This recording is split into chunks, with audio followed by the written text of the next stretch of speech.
¿Ya conoces las publicaciones del Centro Olof Palme?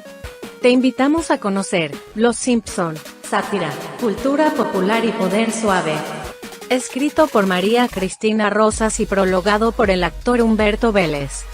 En esta obra aprenderás sobre la relación de esta famosa serie con las relaciones internacionales, el poder suave, poder duro y poder inteligente, la diplomacia corporativa, la política exterior de Hollywood, la sátira corporativa y muchos temas más.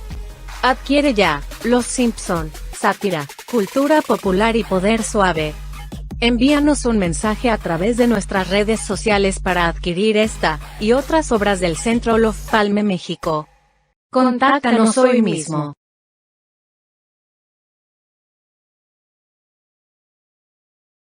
Beijing es la única ciudad que en los Juegos Olímpicos de la era moderna alberga los Juegos Olímpicos de verano, celebrados en 2008, y de invierno en el presente año. De esta manera, las autoridades chinas no solo dan un gran impulso al deporte nacional, sino que además se muestran ante el mundo como forjadores de relaciones de amistad y cooperación.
Hola, muy buenos días, sean bienvenidos y bienvenidas a una sesión más de la 7ª temporada de la serie de seminarios virtuales que lleva por título COVID-19 y la gestión de la crisis en un mundo complejo, que organiza el Centro Olof Palme México.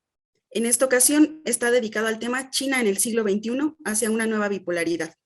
El día de hoy es nuestra tercera sesión y va a abordar el tema El poder suave de China con la participación del doctor Carlos Cerda, el maestro Manuel Alejandro Escoffier y la doctora María Cristina Rosas.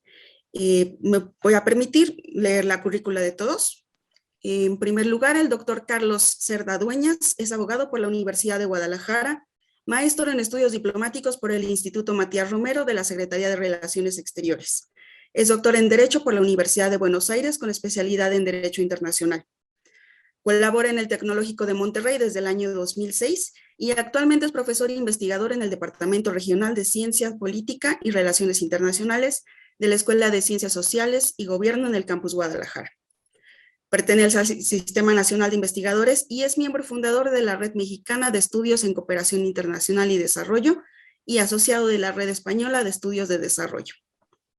Sus líneas de investigación son aspectos jurídicos de las relaciones internacionales, cooperación internacional para el desarrollo y política exterior de México. En segundo lugar, vamos a contar con la participación del maestro Manuel Alejandro Escoffier Duarte. Él es licenciado en Comunicación por la Universidad Anáhuac Mayab, con una maestría en Estudios Cinematográficos por parte del Centro Universitario de Arquitectura, Arte y Diseño de la Universidad de Guadalajara. Colaboró para el Diario de Yucatán como crítico de cine. Fue productor, guionista y editor en Yucatán FM, La Viajera en el Tiempo, emisora afiliada al Instituto Mexicano de la Radio. Formó parte del jurado en el 24º Festival Internacional de Cine de Guadalajara en 2009. Como docente, fue profesor de tiempo completo en la Licenciatura de Comunicación de la Universidad del Valle de México, Campus Guadalajara Sur. Desde noviembre de 2012 es coordinador del proyecto cinematográfico Kino Uari, en el Programa Institucional de Cultura para el Desarrollo de la Universidad Autónoma de Yucatán. Asimismo, conduce y produce el programa semanal radiofónico de discusión cinematográfica Los Ojos de la Bestia en Radio Uari, e imparte la asignatura libre de formación cinematográfica aplicada dentro del campus de arquitectura, hábitat, arte y diseño de la misma universidad. Es autor de ensayos tanto sobre cine como de otros temas de cultura general, mismos que publica en su canal de YouTube, Ecofieísmos. En tercer lugar tenemos a nuestra presidenta, la doctora María Cristina Rosas. Ella es profesora e investigadora de tiempo completo en la Facultad de Ciencias Políticas y Sociales de la UNAM desde hace 35 años.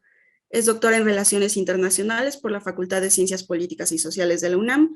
También es doctora en Estudios Latinoamericanos por la misma institución. Doctora en maestra en Paz y Resolución de Conflictos por la Universidad de Uppsala, Suecia. Cuenta con un diplomado en Epidemiología Analítica por la Facultad de Medicina de la UNAM, además de un diplomado en Diplomacia para la Salud Global por la Escuela de Altos Estudios Internacionales de Ginebra, Suiza. Es autora de un centenar de libros sobre negociaciones comerciales internacionales, así como en tópicos relacionados con la seguridad nacional e internacional y la política global, entre ellos la seguridad extraviada, apuntes sobre la seguridad nacional de México en el siglo XXI y México y la seguridad espacial en el siglo XXI. Ha sido miembro del panel de expertos de la Comisión Ambiental para América del Norte del Tratado de Libre Comercio de América del Norte y es también miembro del Consejo Consultivo de la Agencia Espacial Mexicana. Es presidenta del Centro de Análisis e Investigación sobre Paz, Seguridad y Desarrollo, Olof Palme, ganadora en 3 ocasiones del Premio en Investigación Económica Maestro Jesús Silva Herzog, otorgado por el Instituto de Investigaciones Económicas de la UNAM. Es consultora de organismos internacionales y gobiernos en torno a las negociaciones comerciales internacionales.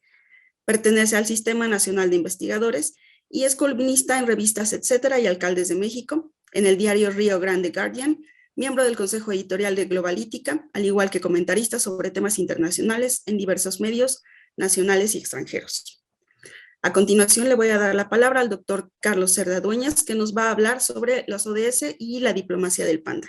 Adelante, doctor.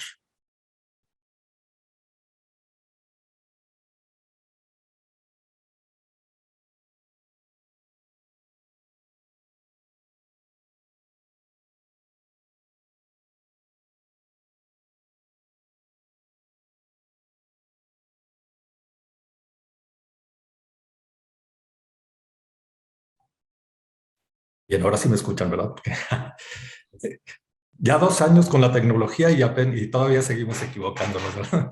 Bueno, primeramente buenos días a todos y quiero agradecerle muy cumplidamente a la doctora María Cristina Rosas por esta invitación que tanto me honra de poderles platicar un poco de lo que es el poder suave de China.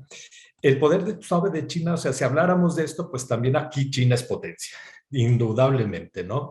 Entonces, es mucho lo que se podría hablar de poder suave chino, ¿verdad? La difusión de la lengua, la cultura china, o sea, que no tiene parangón, ¿verdad? Los Juegos Olímpicos que precisamente se están celebrando en este momento y que será el tema que aborde la doctora María Cristina Rosas. La cooperación internacional para el desarrollo, que es muy importante. Yo lo voy a mencionar muy someramente. Es un tema muy polémico, pero muy importante también en el poder suave. Es tan amplio la gama del poder suave en China que yo me voy a concentrar en dos puntos particulares, ¿no? Lo que viene siendo lo que se llama la diplomacia del panda o la diplomacia panda y lo que viene siendo la apropiación por parte de China de la Agenda 2030, de cómo lo ha hecho, de cómo lo ha combinado con la iniciativa de la Franja y la Ruta, pero cómo es realmente un poder suave, cómo lo está vendiendo como un poder suave. Entonces, dentro de la diplomacia panda, ¿verdad? Pues estos son, digamos, diversos nombres que se han dado a partir de lo que es el poder suave, ¿verdad? Y la concepción tradicional que de ella hizo Joseph Nye Jr. y de cómo ahora también se habla que es parte de lo que es la diplomacia pública, que está muy enfocada, digamos, precisamente a los públicos. Y tan se ha creado este concepto que ya ahora se habla de la otra como la diplomacia tradicional, ¿verdad? Lo que es la diplomacia en sí misma. La diplomacia panda tiene también ya, este tipo, tiene mucho que ver también con la diplomacia del ping-pong, que también tiene origen ahí en China, pero que fue, digamos, muy temporal, y la diplomacia panda, digamos, que ha subsistido en el tiempo. vamos entonces directamente al tema.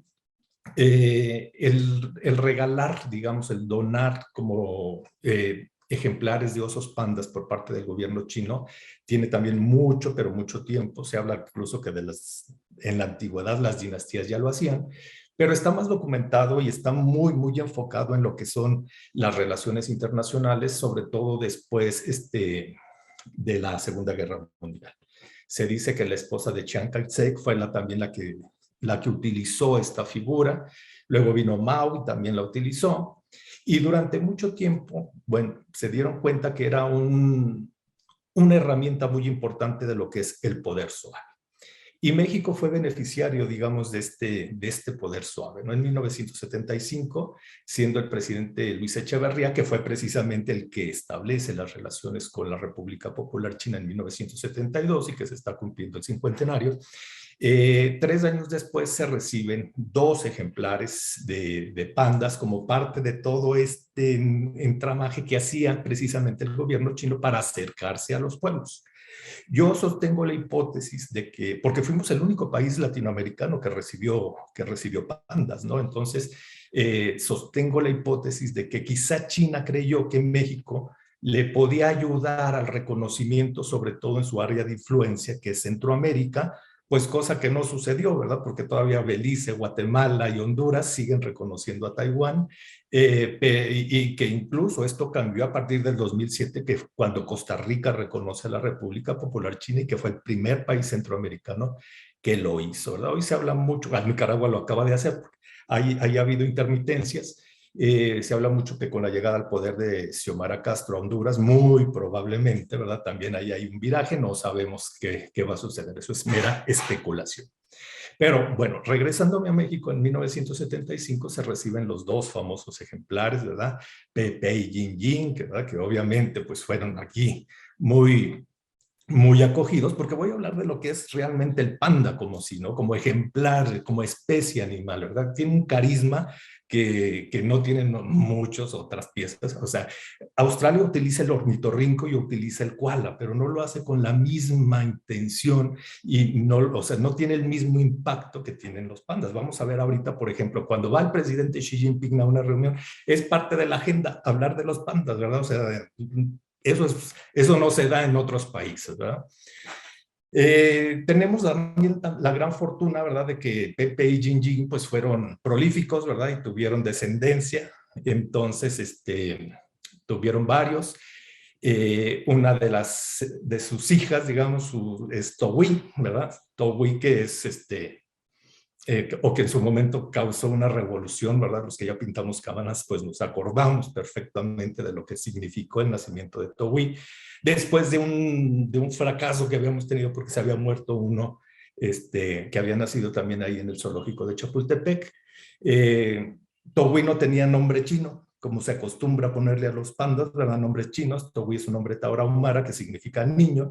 Después nos dimos cuenta que era hembra, entonces no se tenía que haber llamado Towi porque era niño, ¿verdad? Pero pues cambió mucho ahí, y Towi tuvo también descendencia, que es ahora Xin Xin, ¿verdad? Que es la panda que todavía está. Tenemos 2 pandas todavía en Chapultepec. Xuan Xuan, ¿verdad? Que es hermana de Towi. Ambas son hembras y ambas tienen 2 récords, ¿verdad? Uno, que son las más longevas en cautiverio. Xuan Xuan tiene 34 años y Xin Xin tiene 31. O sea, ya rompieron el récord de lo que se cree vive un panda en cautiverio. Y en 2020 murió un panda en China de 38 años, que es, digamos, el récord de longevidad. Pero pues Xuan Xuan ya tiene 34, ¿eh? No está tan distante, ¿verdad? Entonces tienen ese récord y tienen el otro récord de que en este periodo los pandas eran donados, eran regalados por China. Se permitía esa cuestión. Entonces, los pandas de Chapultepec eran pandas ya mexicanos, son pandas mexicanos. Hoy, ahorita lo voy a explicar enseguida, esto ha cambiado. Los pandas ya no se regalan, ya no se donan. Ahora se alquilan, o les voy a comentar también una reciente figura que se prestaron, ¿verdad? Pero eso es muy nuevo, ¿verdad? Precisamente me voy a ese tema. esta idea, este ejercicio de la diplomacia panda se ve interrumpido, pues porque los pandas están en peligro de extinción. Estoy hablando de los 70s, 80s, ¿no? Entonces, de acuerdo al CITES, que es la Convención sobre el Comercio Internacional de Especies Amenazadas de Flora y Fauna, tiene varios apéndices y entonces quedó en el apéndice de especies en peligro de extinción. Entonces también por eso fue que China detuvo, digamos, un tanto la diplomacia y también por cuestiones políticas internas, porque se dio toda esta transición, la muerte de Mao, el cambio, ¿verdad? La reconversión al capitalismo, como le queramos llamar, ¿verdad? Porque abiertamente no se puede decir así. Entonces fue que esto de alguna manera se frenó. Sin embargo, tenemos que decir que con la llegada de Xi Jinping, esto se ha reactivado de una forma muy, pero muy impresionante.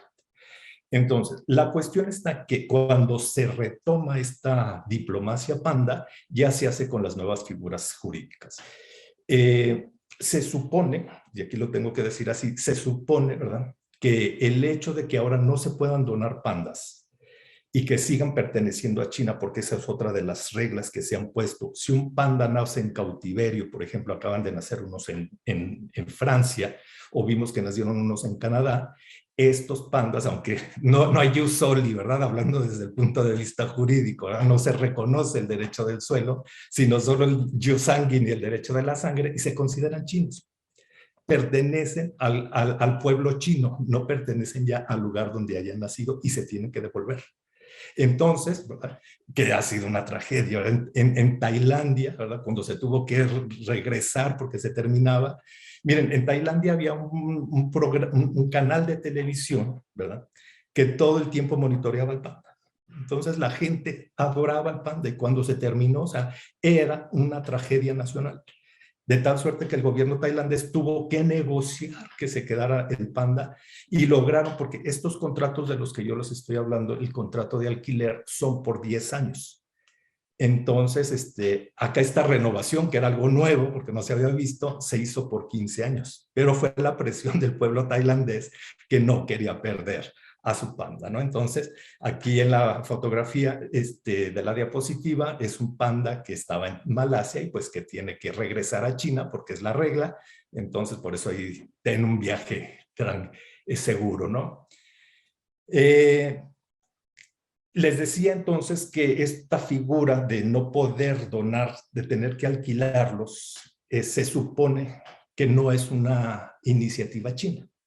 Y yo digo se supone, pero yo sé que ustedes van a tener una plática sobre la presencia de China en organismos internacionales.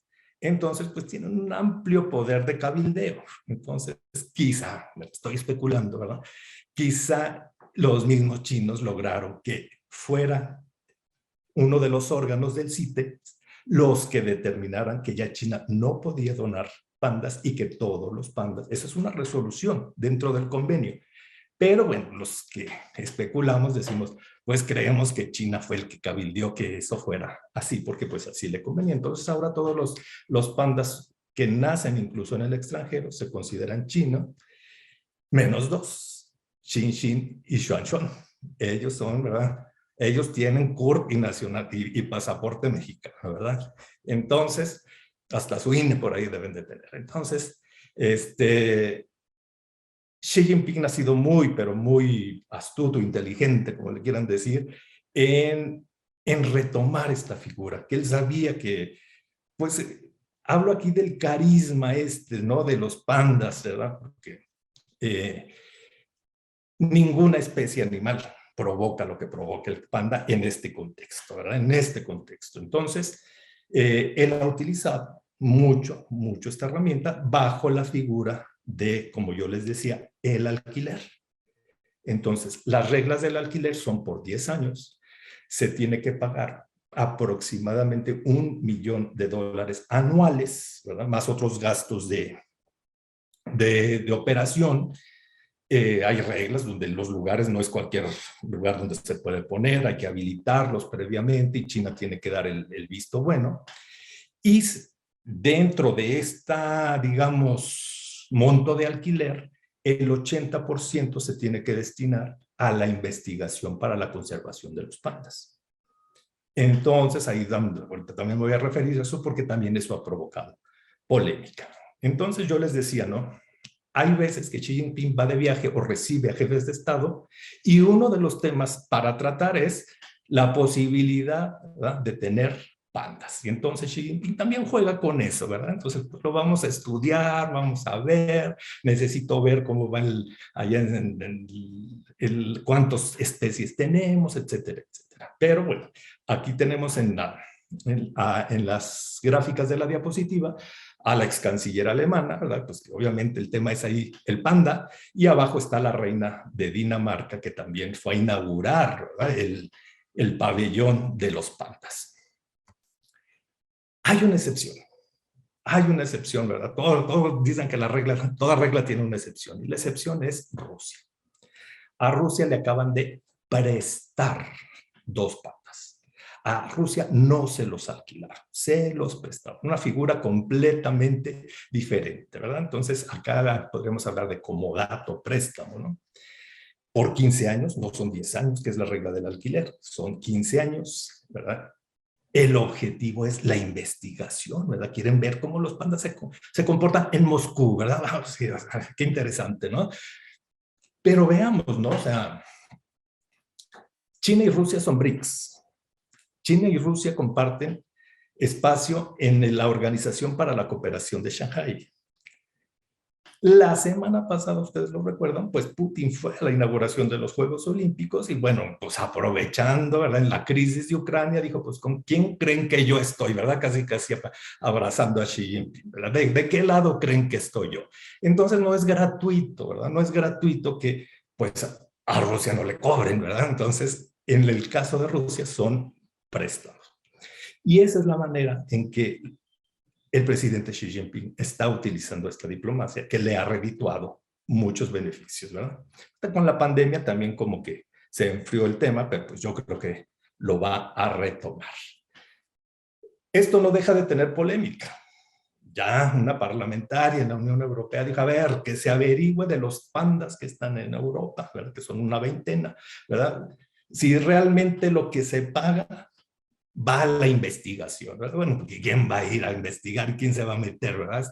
A las entrañas de China a verificar si es cierto, ¿no? Pero hay una resolución del Parlamento Europeo porque también por los conservacionistas pues también están en contra de esta figura porque se están jugando con un animal, ¿verdad? Con una especie animal que, como yo les decía, me falta la foto, pues es un ejemplar dotado de carisma. Es una especie endémica.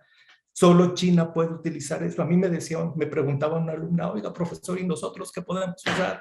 Les digo, pues no sé si el ajolote o el xaloescuintle, ¿verdad? Pero pues obviamente no va a tener el impacto que tiene el panda. Bien. Mi siguiente tema es la apropiación de la Agenda 2030. No sé cómo ande de tiempo, ¿verdad? Ustedes me dicen ahí cuando ya tenga que parar, ¿verdad? Yo me suelto todo el día, ¿eh? Entonces, ustedes me avisan. El tema que yo les decía aquí, que no me voy a meter al tema de cooperación internacional para el desarrollo, que de hecho es muy importante, muy polémico, y China acaba de instituir su agencia de cooperación. Ellos manejaban toda la cooperación a través del Ministerio de Comercio, y en 2018 crean una agencia de cooperación que ya está en manos de diplomáticos. Entonces, esto quiere decir que, bueno, que se va a utilizar más como poder suave, porque obviamente el diplomático tiene el feeling para saber, o sea, a quién le damos más cooperación, cómo lo podemos usar, independientemente de la polémica que rodea a la cooperación china. El punto que yo quiero tratar aquí es, cómo se han apropiado de la Agenda 2030. La Agenda 2030 es un compromiso mundial, ¿verdad?, adoptado por Naciones Unidas, pero también aquí con mucha inteligencia lo han utilizado como poder suave. ¿Por qué decir, bueno, la Agenda 2030 es nuestra también? Y lo han venido repitiendo constantemente, ¿no? Hace un año, está por cumplirse un año, que ya se cumplió en enero del año pasado, dan a conocer la tercera edición del Libro Blanco de Cooperación Internacional para el Desarrollo chino, y había uno en 2014, uno en 2010, uno en 2014 y ahora en 2021. Y bueno, ellos obviamente hablan de que China hace suya la Agenda 2030, que es un compromiso internacional, y con eso quedan bien, pero luego también dicen, porque tiene sinergia con la iniciativa de la franja y la ruta. Y tercero, y ahí es el poder suave. Y ahí lo puse con negrito, ¿verdad? Vamos a ayudar a otros países en desarrollo a que cumplan, a que logren los objetivos de desarrollo sostenible. Entonces, esa es la parte en la cual China interviene aquí directamente con su poder suave, ¿verdad? Doctor, tiene 3 minutos. Muy bien. Entonces, pues abren la cartera también, porque esto va acompañado de la cartera y dicen, pues aquí está, ¿verdad? No nada más es retórico el asunto, y aquí va para este fondo, y aquí va a estar para el otro, y entonces, ¿verdad? Otros países, no menciono el nombre, pero van a saber que no han incursionado mucho en la Agenda 2030, aunque no la han hecho propia, pues quedan en rezago con respecto de China. Esto se volvió a decir, o se repite, ¿verdad?, en el informe nacional voluntario que presentaron también el año pasado, dentro del cumplimiento de los ODS, pero por cuestión de tiempo me voy directamente al discurso que da Xi Jinping en la Asamblea General, en la sesión, en el debate general de la Asamblea General del 76º periodo de sesiones de la Asamblea General. Y repite lo mismo. La Agenda 2030 es un compromiso que tiene China, y además porque tenemos que ayudar a los países. Pero, ¿verdad?, da a conocer una iniciativa mundial de desarrollo. También veámoslo esto como una herramienta más de poder suave. Entonces él empieza a decir, bueno, para acelerar esto, nosotros creamos una iniciativa mundial de desarrollo. No da más detalles. La Cancillería china tiene que salir a decir, ¿verdad? Bueno, es una iniciativa que va a apoyar esto, pero no tenemos muchos detalles. Sin embargo, lo que sí podemos hablar es que hay 8 objetivos definidos, que yo digo son los ODS chinos, ¿verdad? No nos han dicho cómo los vamos a implementar, pero si ustedes ven, hay coincidencias con los 17 ODS, ¿verdad? Pero hay unos directos, conectividad, pues sí, en el 17, en el ODS 17, por ahí se habla en una meta de conectividad, pero ellos lo ponen directamente. Cambio climático y desarrollo verde, para que luego no nos acusen, ¿verdad? Como casi nos están diciendo eso los chinos. Esa es la última iniciativa de China, es parte de su poder suave. No sabemos cómo la vamos a aterrizar. También por ahí el presidente López Obrador también lanzó su iniciativa en Naciones Unidas y tampoco sabemos cómo la vamos a aterrizar. Está igualita que la China, pero tiene un impacto. Y el impacto es parte del poder suave. Ya después averiguamos cómo lo implementamos, pero por lo pronto en las mentes ya cayó que China está comprometida con la Agenda 2030 y con los Objetivos de Desarrollo Sostenible. Bueno, aquí le dejo, ¿verdad? Pues, para respetar los tiempos. Muchas gracias por su atención. Muchas gracias al doctor Carlos Cerda por su exposición sobre la importancia del panda, de la diplomacia del panda y su reactivación durante el gobierno de Xi Jinping. Es una política que ha sabido usar muy bien para la proyección de China bajo la figura del alquiler, y también así habló sobre la apropiación de la Agenda 2030 de la ONU. A continuación, presento al maestro Manuel Alejandro Escofía. Él nos va a exponer el tema El dragón de Troya, Hollywood, China y el posible futuro del cine. Adelante, maestro. Bueno, muchísimas gracias. Una vez más, es un honor estar aquí con ustedes esta mañana. Seguramente se preguntarán, ¿por qué llevas una chamarra si se supone que allá en Mérida siempre hay calor y sol todo el tiempo? Pues ahorita tenemos una masa polar que hace que uno despierte y parezca que está en Noruega, ¿no? Gracias, cambio climático. Pero bueno, vamos a entrar en materia y quiero empezar con una pregunta que a lo mejor algunos de ustedes ya sabe la respuesta o cree saber la respuesta, pero es una pregunta que hace 15 años, incluso hace 10 años, hubiera sido hasta un poco tonto para muchos intentar responderla, porque era muy obvia, o al menos mucha gente creía que era muy obvia.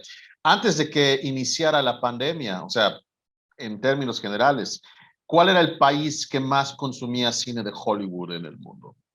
Mucha gente seguramente pensará, pues obvio que Estados Unidos, ¿no? Porque primero tienen que hacerlo atractivo para su país de origen y luego de ahí exportarlo a todo el mundo. Bueno, mucha gente cuando yo le hago esa pregunta se queda de a 10 cuando le digo que no es Estados Unidos.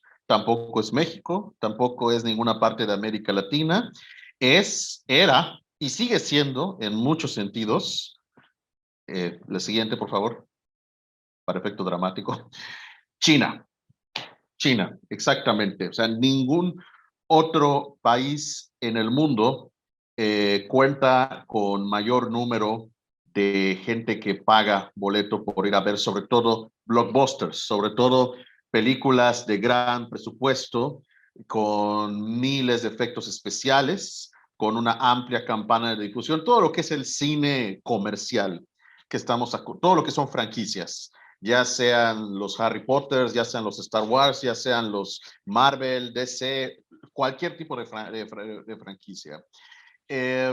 Y eso se ha debido a una serie de circunstancias que en los últimos 10 años se han ido acrecentando y dando de una manera muy particular. No siempre fue así, es algo relativamente reciente, pero que al mismo tiempo no parece tener señales de cambiar o de irse en algún momento.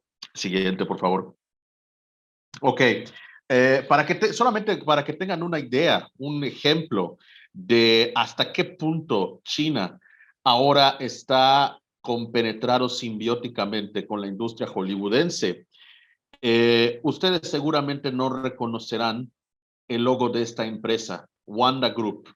Wanda Group es un conglomerado chino que desde hace muchos años se dedica a comprar y absorber diferentes empresas que se dedican a manufacturar diversos productos y servicios, y entre su cartera de adquisiciones, por supuesto que en los últimos años han sido incluidos estudios y productoras específicamente hollywoodenses. Es muy parecido a lo que empezó a pasar en los 60s y 70s, cuando básicamente todas las majors de Hollywood, Warner, Paramount, Universal, empezaron a ser absorbidas por empresas, y en muchos casos empresas extranjeras. Recordemos que Warner Brothers fue absorbida por Time Warner, Columbia fue adquirida por Sony, un conglomerado japonés, y así sucesivamente, solo que ahora esto en mayor escala y en un nivel que uno pudiera decir básicamente en esteroides. Nada más para que tengan una idea de qué es, de hasta dónde llega el rango de Wanda Group. Siguiente, por favor. En 2012, ellos adquieren la mayor cadena de independiente de salas de cine en Estados Unidos, los AMC Theaters, ¿okay? Los teatros AMC. En 2015 adquieren Legendary Pictures, que es un estudio que nada más y nada menos tiene las nuevas franquicias de Godzilla. Es el estudio que produjo Pacific Rim, es el estudio que cofinanció Jurassic World, y básicamente es el estudio que produce todas las películas a Christopher Nolan, ¿ok? Entonces no estamos hablando de poca cosa. Y en 2016, ellos se vuelven la empresa con mayor número de acciones en Sony Pictures. Entonces esto es solamente un ejemplo, esto es solamente la punta del iceberg, y ya es bastante, como pueden ver. Siguiente. Entonces, ¿qué es lo que ha pasado? Esta relación simbiótica entre China y Hollywood primero empezó como un intento cada vez más activo y agresivo por los estudios de Hollywood de hacer llegar y exportar en exportación y distribución sus blockbusters, los cines, sus películas de carácter comercial de gran presupuesto, sus tentpole films, como se les dice en inglés, a la taquilla hollywoodense para tener acceso a un pedazo de ese enorme y robusto pastel que estaban viendo que no estaba siendo lo suficientemente consumido, al menos no por ellos. Y de ahí esa relación ha llegado al punto de que ahora no solamente China es la taquilla más codiciada de Estados Unidos, sino que China ha aprovechado ese enorme interés prioritario de Hollywood por tener acceso al mercado de China, que lo ha aprovechado como parte de una maniobra de negociación para ir invirtiendo cada vez más directamente su capital en blockbusters, muchos de ellos de carácter de naturaleza y nacionalidad china, en Hollywood. El ejemplo más representativo de ello fue una película de hace unos años llamada La Gran Muralla, The Great Wall, donde básicamente Matt Damon y una serie de guerreros tenían que luchar contra unos monstruos del espacio en la Gran Muralla China histórica. La película en sí, pues la verdad no es que sea una obra de arte ni mucho menos, pero fue uno de los ejemplos más representativos y una de las primeras veces en que una empresa china invertía prácticamente la mayor parte del financiamiento y publicidad de la película, incorporaba en su reparto a un elenco mayoritariamente chino, que el póster no los engañe. Matt Damon podrá tener su nombre arriba del póster y aparecer en el centro del póster, pero en la película en realidad él no es el protagónico, ni es realmente el héroe. Él es como que un personaje secundario. Sin embargo, pues obviamente de alguna manera tienen que venderlo, ¿no? Entonces, esta relación ha llegado, como en toda relación, hay alguien que siempre lleva los pantalones en la casa, alguien que lleva la sartén por el mango. Y en este caso, quien lleva la sartén por el mango en esta relación es China. ¿Por qué? Porque China tiene, debido a las características de su propio gobierno y a la política muy hermética, rígida y estricta que ha tenido siempre de ser muy severos y muy estrictos con cuántas películas extranjeras le dejan entrar al país en términos de distribución. Eso ha hecho que Hollywood haga todo lo posible por complacer al gobierno de China para poder meter la mayor cantidad de blockbusters hollywoodenses en las salas de cine chinos, ¿no? Y esto tiene que ver mucho con circunstancias a nivel histórico. Siguiente, por favor. Hace 30 años hubiera sido impensable que Hollywood hubiese logrado penetrar en China de la manera en que ha logrado últimamente, por razones políticas, históricas, pero sobre todo por razones culturales. Recordemos que en el 89 se dio las famosas protestas y la masacre en Tiananmen Square, donde los manifestantes fueron reprimidos por el gobierno debido a que estaban protestando a favor de la liberación del Tíbet. Desde entonces, el gobierno chino ha sido muy receloso con cualquier clase de manifestación cultural, sobre todo viniendo de Occidente, que pueda mostrar la menor y más mínima simpatía por el Tíbet y por el Dalai Lama. Siguiente. Y eso se ha mostrado en ejemplos muy específicos. Esta película de Martin Scorsese, Kundun, que es sobre la infancia y la juventud del Dalai Lama, que si no la han visto, les las recomiendo, la verdad es bastante buena. No, de entrada fue prohibida en China, precisamente porque es una película sobre la vida del Dalai Lama y que obviamente lo muestra de una manera, vamos a decir, heroica o positiva. Y si ustedes se han estado preguntando, ¿dónde anda Richard Gere en estos días que no lo he vuelto a ver en ninguna otra película romántica? Bueno, se debe a varios factores. Uno, pues el señor ya no es exactamente un jovencito, y si algo sabemos, y uno de los pecados originales de Hollywood es justamente la discriminación por edad, a medida que, obviamente más en mujeres que en hombres, pero incluso en hombres, a medida que uno va envejeciendo, pues obviamente le van ofreciendo menos papeles, porque la mayor parte de los papeles importantes y las películas importantes están pensadas en un público juvenil. Pero además también él mismo ha dicho que no le interesa participar en esta proliferación y acaparamiento de las franquicias y blockbusters en el mercado. O sea, no le interesa salir en la próxima película de Spider-Man como villano o en el próximo reboot de Batman, ¿no? Pero la razón principal tiene que ver con el apoyo activo y militante que él le ha dado como budista al Dalai Lama. Eso no le ha gustado a China. Me estoy adelantando un poquito, pero para que vean, hasta en ese punto China tiene mucho poder. ¿Por qué? Porque tiene el poder de decidir qué blockbusters hollywoodenses entran al mercado y obtienen un pedazo del pastel o no. Siguiente. Entonces, ¿pero qué es lo que pasó? ¿Cómo llegó entonces? ¿Cómo pasó de esta sociedad totalmente hermética y en contra de todo lo que fuera occidental o que pudiera tener material cuestionable de acuerdo a sus políticas a un gobierno que empezó poco a poco a abrirse más a la idea? Bueno, Eso se debe a varios factores. En el 94, la Administración Estatal de Radio, Cine y Televisión del gobierno chino decide, bueno, vamos a dejar entrar a las salas una vez al año, una sola vez, las 10 mejores películas extranjeras, como ellos le llaman, o sea, las 10 mejores películas hollywoodenses.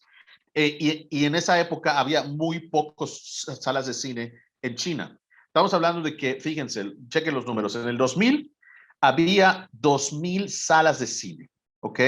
En un país con una población de 1.6 billones, mucho más que en Estados Unidos. Estados Unidos, en ese momento, la población era menos de una cuarta parte de la población en China. Entonces tienes muchísima más gente que jamás en su vida probablemente ha comprado una entrada al cine, y tienes pocas salas.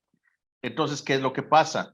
Estas 10 mejores películas extranjeras se vuelven súper éxitos, generan muchísimo dinero, y el gobierno dice, tal vez deberíamos abrir más salas de cine, y tal vez porque nos conviene debido a la derrama económica. Entonces, en ese sentido, en parte por eso, no es la única razón, pero en parte la economía de China cambió su perfil de ser una economía enfocada principalmente en manufacturas y exportaciones al consumo de bienes y servicios. Eso hizo que las salas de cine aumentaran y se dispararan en número. Siguiente. Y para llegar a donde estamos, hubo dos factores decisivos de ello, y que están muy relacionados.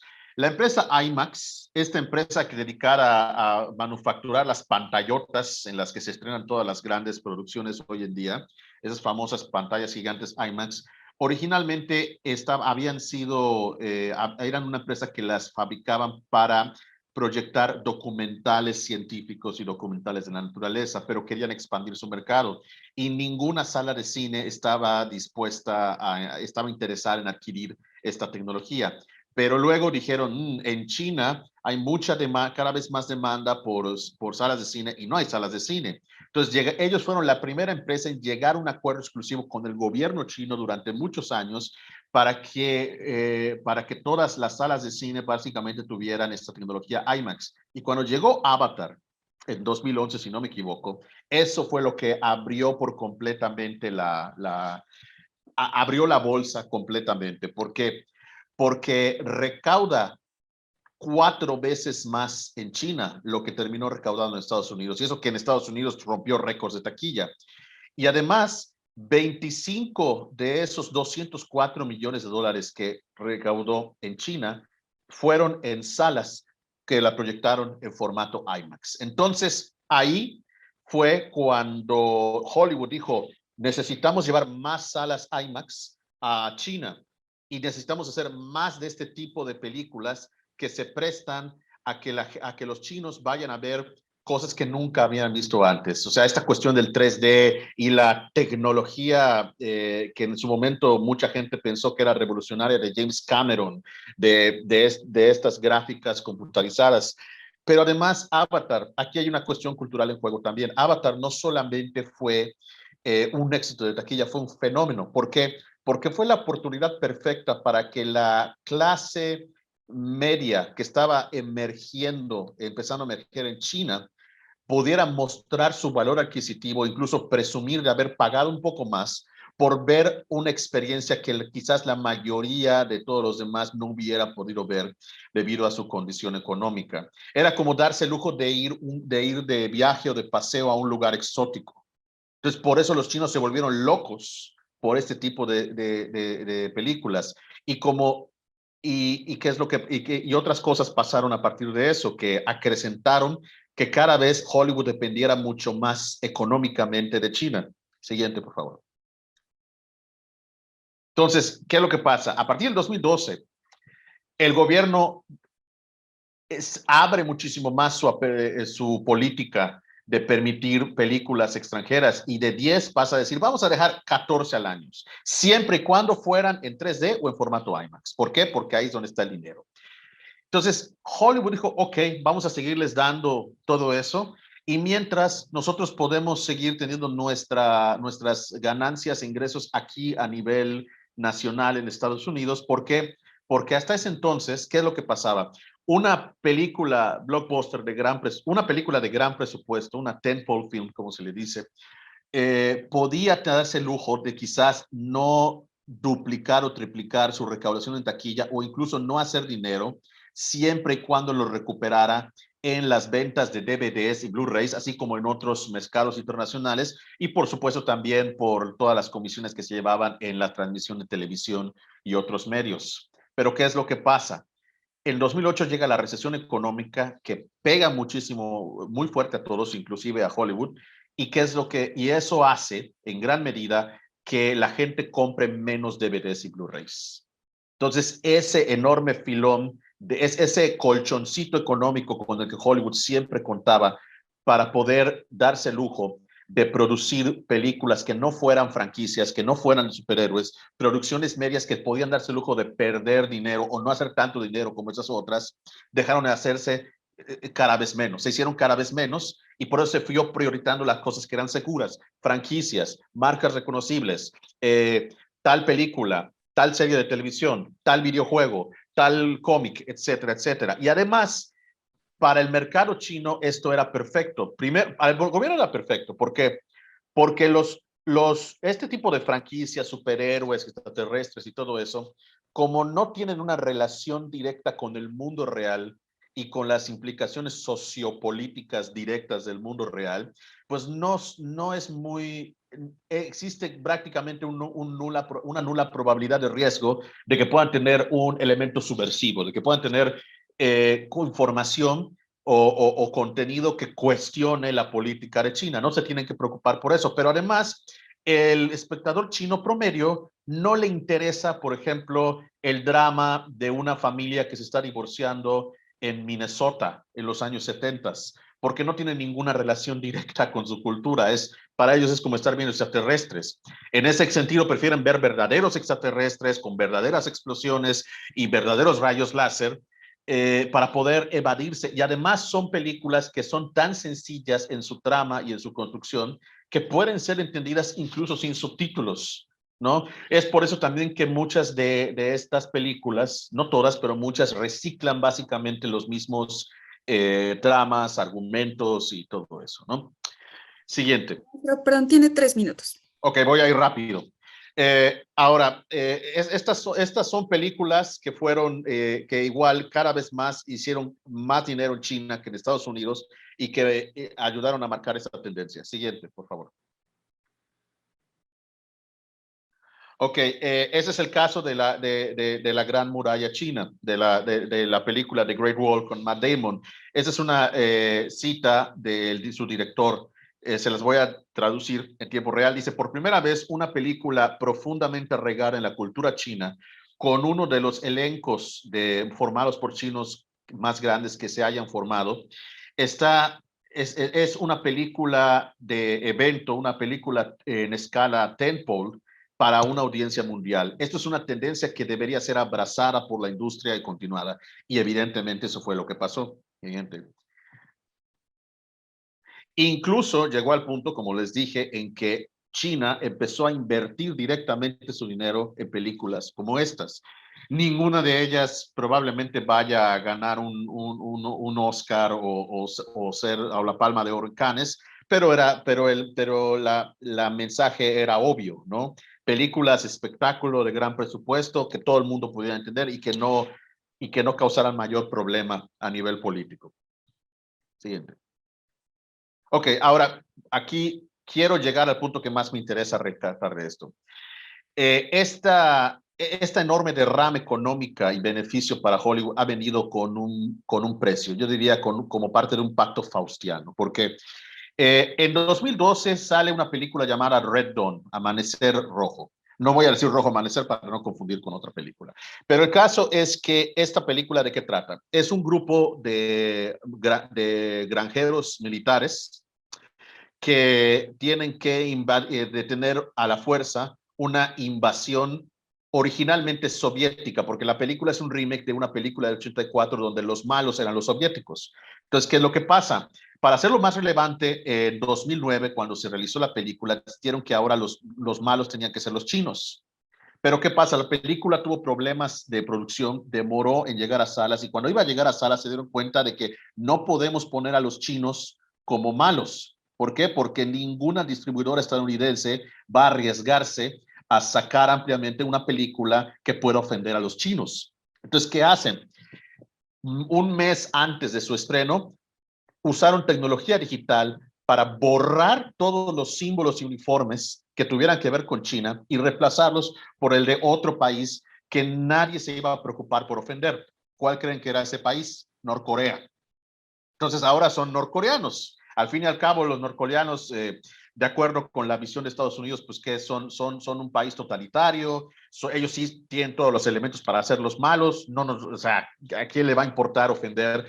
No, pero además, lo más importante de todo es que no estamos haciendo negocios con ellos, ¿no? Entonces, mientras no estamos haciendo negocios con ellos, no importa, los norcoreanos son, como dicen los gringos, fair game, ¿no? Pero esto abrió una caja de Pandora, porque a partir de ahí, aunque no lo crean, cada película que quiera llegar a tener un pedazo de la acción del pastel siguiente en el mercado chino, los guiones tienen que ser previamente supervisados y aprobados por el gobierno chino. Incluso ha habido casos en los que las películas han sido censuradas. La versión de esas películas que llega a China han sido escenas eliminadas, diálogos eliminados que pudieran ser problemáticos, mientras que las otras versiones en otras partes del mundo quedan igual. Pero en China, por ejemplo, en Hombres de Negro 3, hay una escena en la que hay un tiroteo en el barrio chino de Nueva York. Lo quitaron. También hay una escena en la que, ustedes recordarán, los hombres de negro tienen este aparatito que le borra la memoria a los testigos de extraterrestres. Hay una escena en la que los personajes se lo hacen a una pareja de turistas chinos en Nueva York. El gobierno de China eliminó esa escena porque pensó que era una referencia a la censura del Internet. Y hay ejemplos también que ustedes pueden buscar en Internet de Iron Man 3, de esta película Passengers. Siguiente, por favor. Y la gran ironía de todo esto es que Hollywood, cuando empezó y cuando la primera vez que enfrentó la amenaza de sufrir censura directa por parte del gobierno de Estados Unidos, es una industria que quería mantenerse autónoma, es una industria que quería de alguna manera luchar por su derecho a hacer las cosas a su propia manera, y le dijo al gobierno estadounidense, no, por favor, no nos censures, nosotros solitos nos vamos a censurar, vamos a poner nuestro propio código de censura. Nombraron a este señor William Hayes como intermediario entre Hollywood y Washington, y nosotros ponemos nuestras reglas sobre qué podemos y no podemos poner en las películas, que si desnudez, que si malas palabras, que si uso de drogas, etcétera. Hoy en día, ahora, no solamente están dejando que un agente externo les dicte cómo hacer las películas, cómo escribirlas, a dónde estrenarlas, hacia qué público, sino que está haciendo que una potencia extranjera lo haga, ¿no? Entonces, ahí es donde reside ese poder no tan suave de China. Tiene a Hollywood agarrado de la cartera, por no decir de otra cosa. Por último, quisiera yo terminar, ya estoy terminando, recomendándoles este excelente libro, que de hecho también tengo acá conmigo como referencia, que se llama The Big Pictures, The Fight for the Future of Movies. Salió en el 2018, si no me equivoco, pero todavía es muy vigente. El gran imagen, el panorama completo, la lucha por el futuro de las películas. Este es el libro más completo y más ilustrativo que yo he encontrado para entender por cómo Hollywood ha cambiado en los últimos 10 o 15 años. ¿Por qué ahora básicamente entramos a una sala o vamos a cualquier sala comercial y de 10 salas disponibles, 7 u 8 de ellas tendrán una película de Marvel, una película de DC o algo relacionado con Harry Potter? Y se debe en gran medida a esto. Y cierro con esta frase del autor que dice, en Hollywood, en una ciudad que inventó eslogans como en el espacio nadie puede oírte gritar, que es de Alien, del octavo pasajero, y adelante, hazme el día, que es de Harry el Sucio, Clint Eastwood, una nueva emergió en 2016. China es ahora la cartera y Hollywood es la fábrica. Y con eso ya cierro, ojalá que no me haya pasado mucho tiempo, pero bueno, muchísimas gracias. Y antes de irme nada más, un breve comercial. Como les había comentado como le había comentado al principio, tengo un programa de radio, se llama Los Ojos de la Bestia. Pueden escucharlo y verlo en su página de Facebook. Busquen Los Ojos de la Bestia en Facebook. Es los viernes a las 8:35. Este viernes, mañana a las 8:35, vamos a hablar sobre cuál es el futuro de la ceremonia del Oscar en un mundo post-COVID. Va a estar muy bueno. Si lo quieren ver y escuchar, realmente los invito a que nos vean y nos escuchen. Y ya, ahora sí, me callo. Gracias. Muchísimas gracias al maestro Manuel Alejandro Escoffier, que nos habló del crecimiento de la industria cinematográfica en China y que esta no se ha limitado a la producción nacional, sino que incluso ya está invirtiendo una importante cantidad en las producciones estadounidenses, gracias en parte al cambio de perfil de ser productor de manufacturas ahora a productor de bienes y servicios. Les recuerdo que está el chat disponible para que nos manden sus preguntas, ya sea las personas que están conectadas con nosotros en Zoom o a las personas que nos están viendo desde Facebook. A continuación, presento a la doctora María Cristina Rosas. Ella nos va a hablar sobre del ascenso pacífico al sueño chino, los Juegos Olímpicos de Beijing 2008 y 2022, que es un tema muy actual. Cedo la palabra a la doctora María Cristina Rosas. Muchas gracias, buenos días, un gusto estar en este espléndido panel. Después de escuchar al doctor Carlos Cerda y Alejandro Escoffier, sé que tengo que decir cosas inteligentes. Yo quiero tratar el tema de el deporte como un instrumento de diplomacia pública, como un instrumento de imagen internacional del país, como una herramienta que China ha usado en distintos momentos de su historia para ganar las mentes y los corazones de las contrapartes, pero también para la consecución de objetivos de política exterior instrumentales. Entonces he dividido mi presentación primero para ubicar al deporte como instrumento de poder suave, enseguida hablar de lo que ha sido China en el presente siglo, con planteamientos como el ascenso pacífico que replantearon para caracterizar como un desarrollo pacífico, porque llegaron a la conclusión de que no todos los ascensos de las grandes potencias son pacíficos, entonces dijeron, bueno, el nuestro sí va a ser un desarrollo pacífico que nos conviene a nosotros, pero le conviene al mundo. Nuestro desarrollo pacífico es bueno para el mundo. ¿Y cómo esto cambió la narrativa posteriormente por la del sueño chino? Aquí también hay momentos políticos muy importantes dentro de China. Por un lado, la administración de Hu Jintao y posteriormente con el ascenso de Xi Jinping vamos a ver una transformación que también tiene que ver con el fortalecimiento de China internamente y también respecto al resto del mundo. En este sentido, yo quiero ubicar dos momentos a propósito de los Juegos Olímpicos.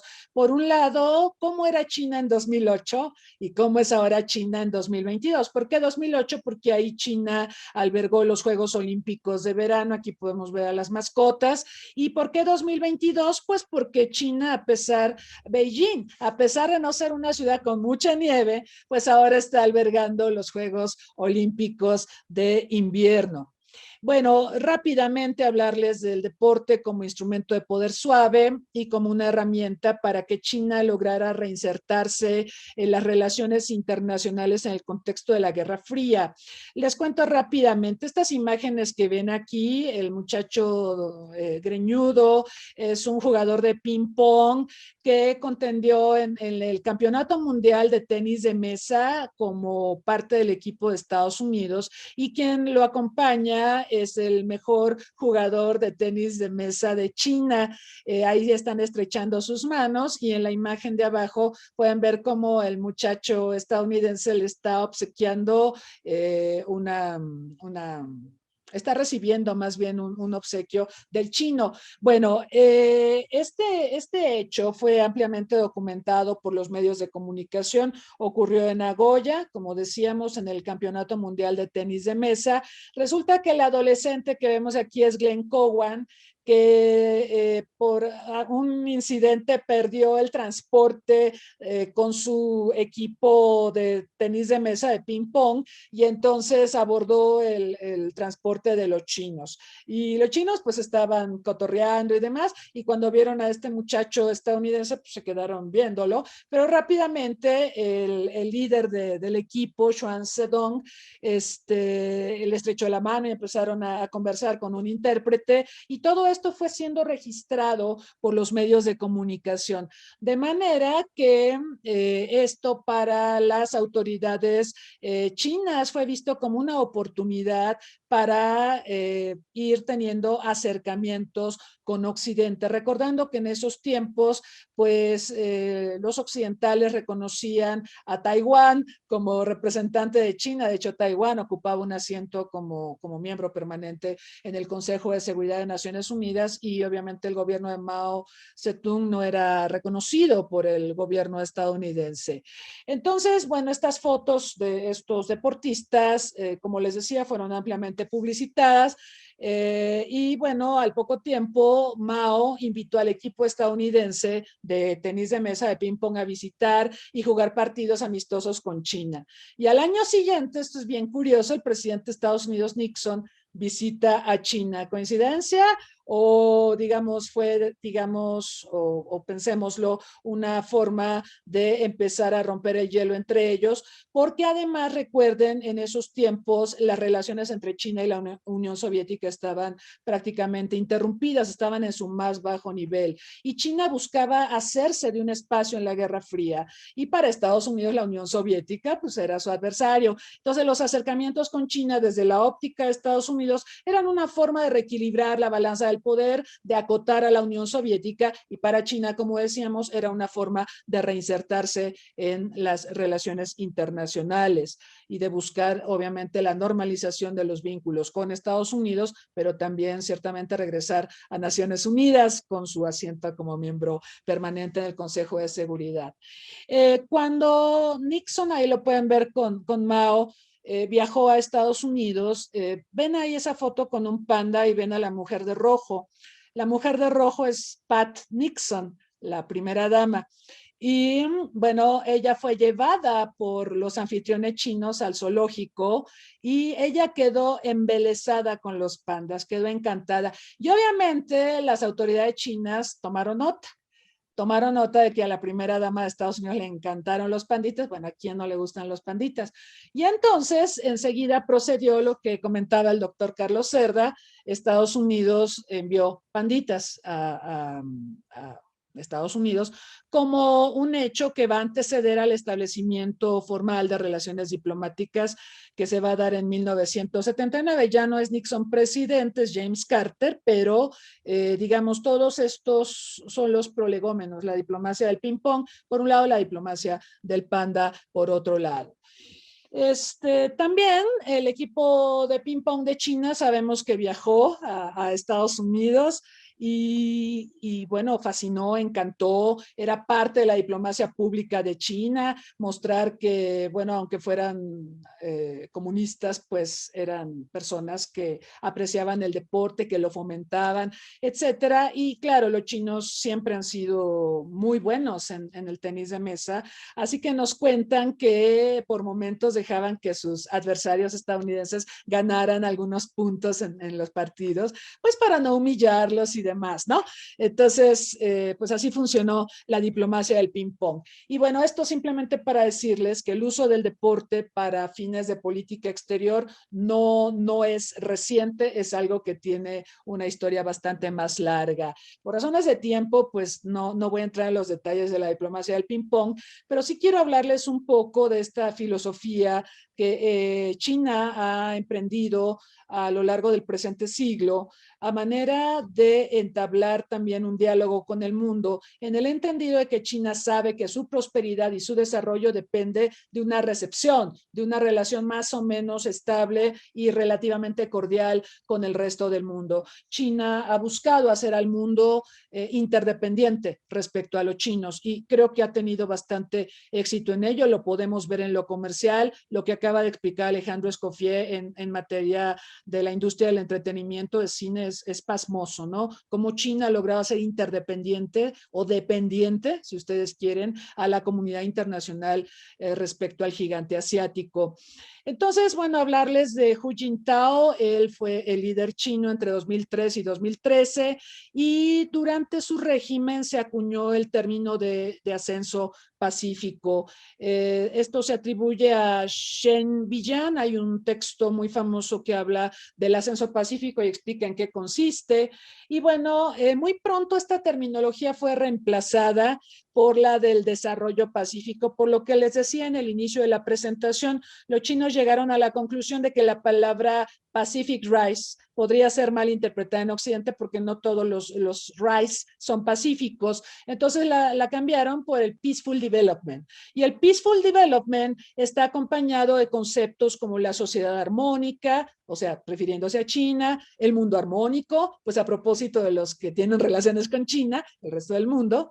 Y todas estas acepciones se enmarcan en el despunte que muestra la República Popular China en las relaciones internacionales del siglo XXI. Recuerden que en 2001 ingresa a la Organización Mundial del Comercio y por supuesto empieza a tener un despunte en el comercio internacional pasmoso, sin necesidad en muchos casos de suscribir tratados de libre comercio. Sí tiene algunos, sí ha suscrito tratados de libre comercio, pero mayormente ha usado los canales de la OMC para irrumpir en las economías del mundo y trabajar en esta generación de interdependencias respecto a la economía china.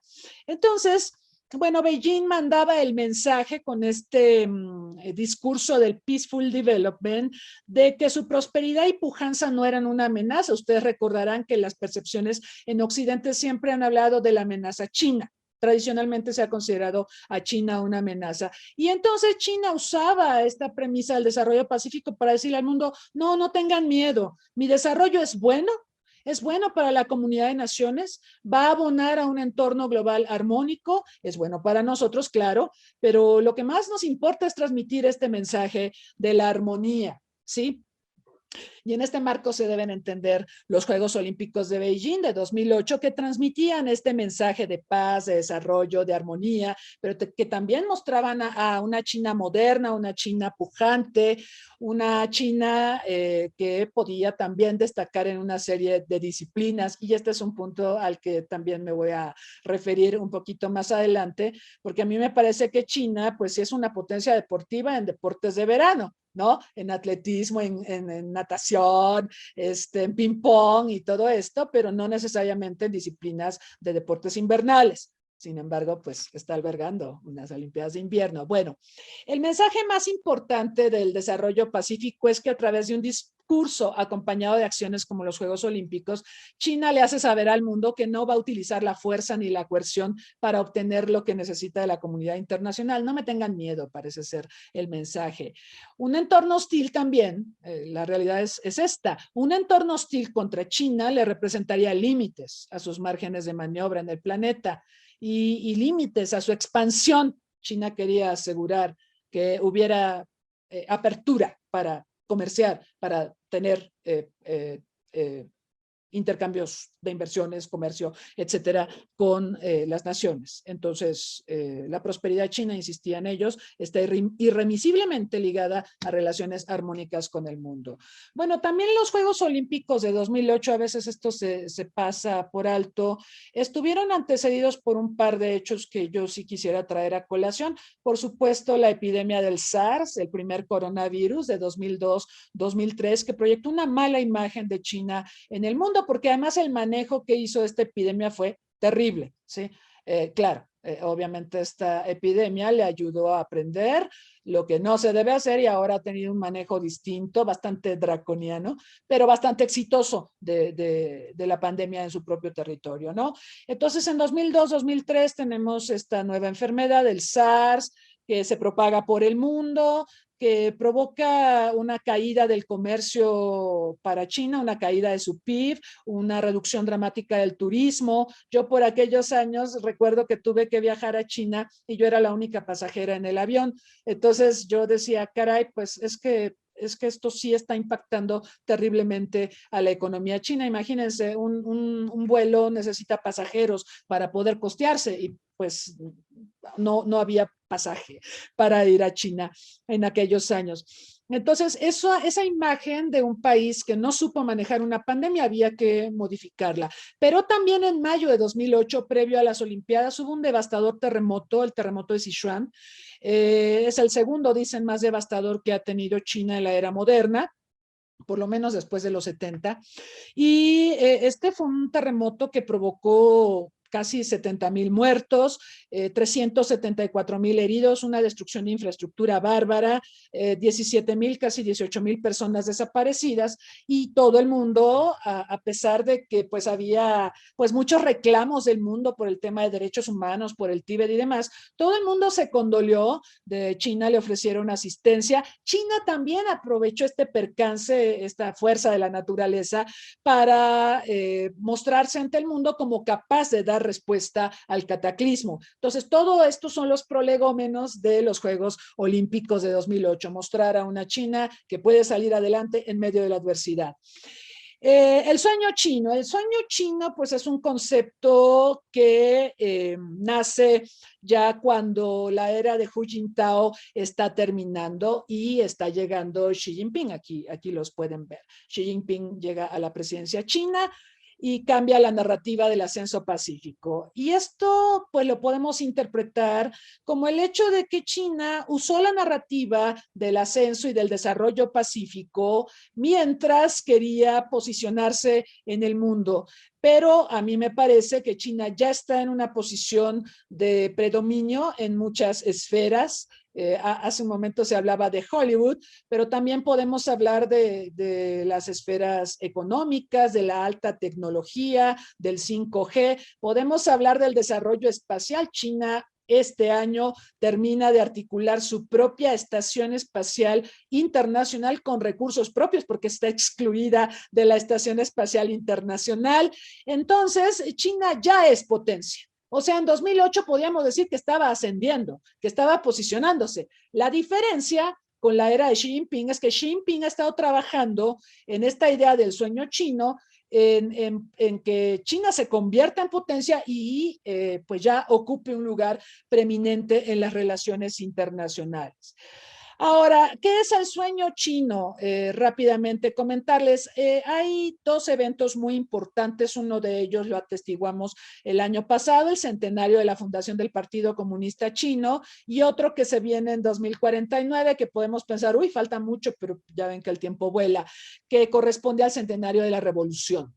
Bueno, el sueño chino, según Xi Jinping, busca el regreso de China a la normalidad histórica. ¿Cuál es la normalidad histórica? Preguntarán ustedes.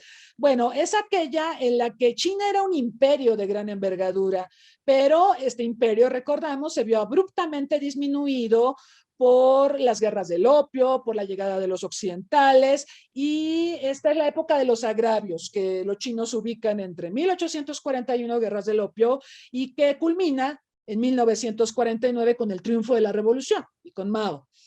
Bueno, en este sentido, los objetivos que emanan del sueño chino, siguiendo con Xi Jinping, contemplan duplicar el PIB en 2020, pues ya han hecho mucho de esto, al igual que el ingreso per cápita rural y urbano respecto al que había en 2010, de manera que la sociedad tenga niveles de bienestar más altos, el país sea moderno, próspero, armonioso, y esto vía la revitalización de la sociedad, la idea de una sociedad reconfigurada, una sociedad que es el sustento de esta gran potencia. Se acabó el siglo de las humillaciones, decía Xi Jinping, y llegó el momento de que el mundo se acomode de costumbre a la presencia, poder e influencia chinas. Esa es la gran diferencia que vemos con Xi Jinping y, por ejemplo, en los Juegos Olímpicos actuales respecto a lo que era China en la era de Hu Jintao y en épocas previas.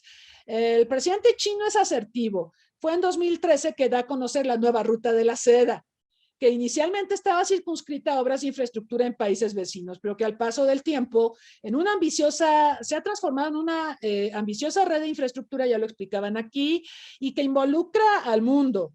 Prácticamente todos los países están siendo involucrados en esta nueva ruta de la seda, y ello pues para fortalecer los intereses instrumentales particulares de China, acrecentar su influencia geopolítica, abrir mercados para sus productos, propiciar que otros países adopten sus estándares tecnológicos, hablábamos del 5G, y bueno, el programa Made in China de 2015, ¿se acuerdan?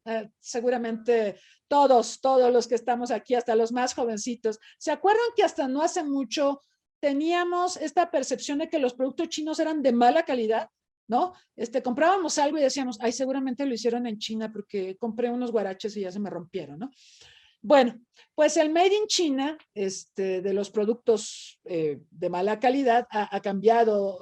China, de hecho, ha buscado posicionarse como una potencia tecnológica, ¿no? Se hizo este programa Made in China en 2015, plantea que su sector manufacturero ascienda globalmente en las cadenas de valor, que el país se convierta en potencia tecnológica y que hacia 2025, que tampoco falta tanto, haya reducido la distancia que la separa de los países punteros capitalistas avanzados y que en 2035 fortalezca el desarrollo tecnológico y que 10 años después lidere la innovación global. Y todo esto está contemplado en el sueño chino. Son planes que al día de hoy se han manifestado en distintas magnitudes, pero que forman parte de una política industrial, de un plan maestro para posicionar a China en una posición de normalidad histórica, tomando las palabras de Xi Jinping. Les pido rápidamente ver estos gráficos, como en 22 años China pasó de tener un 35% del total de su población viviendo en ciudades a duplicar el porcentaje de la población que es urbana, ¿no? Esto es impresionante. También la gráfica de abajo, ver lo que ha pasado con el PIB chino. En la primera década de este siglo, sí veíamos tasas de crecimiento de 2 dígitos. Ahora se ha aletargado un poco el crecimiento. A pesar de la pandemia, en 2020 creció poquito, pero sí hemos visto que ahora la tendencia es a que el crecimiento sea más moderado, sin querer decir con ello que no es importante, ¿no? Ahora, ¿qué cambió entre 2008 y 2022? Para ir cerrando mi reflexión, cambió la posición internacional de China. En 2008 estaba en ascenso, hoy podemos decir que es una potencia mundial. También cambió la generación de narrativas propias. A diferencia de Rusia, que no tiene todavía esta capacidad de generar narrativas que trasciendan. Vaya, tiene RT y tiene Sputnik News y todo esto. A diferencia de los rusos, China sí ha logrado que sus medios de comunicación como Xinhua, como China Radio International, como China Central Television, generen narrativas propias que incluso son referentes y fuentes de información para agencias occidentales. Esto genera narrativas propias. Entonces China no deja que otros hagan narrativas de China. Sí las hay y son generalmente adversas, pero China se ha esmerado mucho en crear sus propias narrativas y de presentar al país con, un perfil bastante más positivo que el que le prodigan los medios de información occidentales. Por supuesto, está la enseñanza del mandarín en el mundo a través de los institutos Confucio. Ahora, decíamos, es una potencia tecnológica y espacial. Aquí pueden ver a los 3 taikonautas, ¿sí?, en la Estación Espacial China, saludando a los atletas previo a la inauguración de los Juegos Olímpicos de Beijing 2022. Y por supuesto, tiene una diplomacia cultural pues sumamente agresiva. Bueno, de los Juegos Olímpicos de 2022, ¿qué tenemos que decir? Comentamos que Beijing no es una ciudad con mucha nieve. Lo más que vamos a ver de nieve en Beijing son como 5 centímetros de nieve. Entonces, pues no es una ciudad tan nevada. China tampoco es una superpotencia en deportes de invierno, pero bueno, aquí ocurrieron varias cosas cuando se lanzó la convocatoria para encontrar la sede para estos Juegos Olímpicos. Había varios países europeos, occidentales. Oslo parecía el que iba a ser electo, pero el Parlamento noruego desechó la organización de los Juegos Olímpicos 2022 por el tema de los costos. Estamos ante una situación, y claro, no es el tema que nos ocupa el día de hoy, pero es importante mencionarlo respecto a los costos de las justas olímpicas y de eventos como la Copa del Mundo. Son cada vez más caros y esto está dejando fuera del mapa mundial a un montón de países que por razones de presupuesto no podrían ser sedes ni organizadores de estos magnos eventos. China, cuando vio esto, China había presentado la candidatura de Beijing y no parecía que Beijing pudiera quedarse con la sede, pero cuando vio lo que pasó con Oslo, China habló con el Comité Olímpico Internacional y le dijo: oye, pero yo tengo las instalaciones de mis Olimpiadas de verano de 2008, yo puedo organizarlo. Ustedes dicen que mi atmósfera está muy contaminada, voy a mejorar el aspecto ambiental y bueno, voy a hacer muchas cosas, voy a crear un poquito más de infraestructura, pero si me dan la sede, no voy a gastar mucho más. De hecho, China presupuestó algo así como 3.800 millones de dólares para los Juegos Olímpicos de Invierno, terminaron costando 10 veces más. Y aquí nos preguntamos, bueno, con razón Oslo no los quiso organizar, ¿no? Es sumamente caro. Los Juegos Olímpicos de 2008 costaron 42.000 millones de dólares, entonces siguen siendo, a pesar de toda esta infraestructura que decía China que ya tengo, y con esto es más que suficiente, solamente voy a hacer algunos arreglos, el cubo de agua lo voy a convertir en el cubo de hielo, y ya saben, tengo el estadio Nido para inauguración y clausura, no voy a gastar mucho más. Bueno, al final terminó gastando mucho más. Y la pregunta es, ¿por qué gastó tanto? O sea, ¿qué beneficios puede obtener China al hacer una erogación presupuestal tan alta? Bueno, hay varias cuestiones aquí. El ambiente hostil que enfrenta... 3 minutos, perdón. Claro, gracias, Quetzal. Sí, China tiene este problema de que está enfrentando un ambiente crecientemente hostil, su crecimiento económico se ha aletargado, como lo veíamos hace un momento. La pandemia del SARS-CoV-2 le ha generado de manera directa o indirecta, depende de quién la acuse, si es Donald Trump va a decir que es el virus chino, una mala imagen internacional. Las presiones internacionales por temas como el de Hong Kong, Xinjiang, el Tíbet, las relaciones con Taiwán, pues están ahí. Sin embargo, parece que China lo que quiere hacer, aparte de contrarrestar todo esto, es mostrar al mundo que tiene que cambiar respecto al país. O sea, tal vez el contexto de 2008 era más que se ajustara un poco China al mundo, se adaptara a jugar con las reglas del mundo, aprendió las reglas. Por ejemplo, cuando ingresó a la OMS, aprendió a jugar con esas reglas, las ha usado a su favor. Y ahora lo que está pasando, lo que estamos viendo es que el mundo se va a tener que adaptar a China. Y parece que ese es el mensaje que está enviando China. ¿Por qué? Bueno, porque recordamos todos los dimes y diretes que se generaron a propósito de estos Juegos Olímpicos, a propósito de los derechos humanos, lo de la tenista que vemos aquí. Y bueno, a pesar de eso, pues China no parece que vaya a cambiar ni la situación del Tíbet, ni lo de Xinjiang, ni en general lo del estrecho de Taiwán, ni lo de Hong Kong. China, a pesar de las críticas, a pesar de las sanciones diplomáticas, pues no va a cambiar mucho. En cambio, pues el mundo ha optado por no ir tan lejos como lo vimos, por ejemplo, en las Olimpiadas de Moscú 80, cuando hubo un boicot de 69 países contra la Unión Soviética por invadir Afganistán. Eso fue brutal, ¿sí? Todo Occidente dejó de ir a las justas olímpicas de 1980. Hoy estamos viendo unas justas de invierno donde, pues, más allá de sanciones diplomáticas leves y casi un silencio del Comité Olímpico Internacional, porque ha sido muy leve los comentarios que ha hecho el COI a propósito de la tenista que vemos aquí, pues no hay mayores presiones. ¿Por qué? Porque cambió el mundo, ¿sí? Y el mundo necesita a China.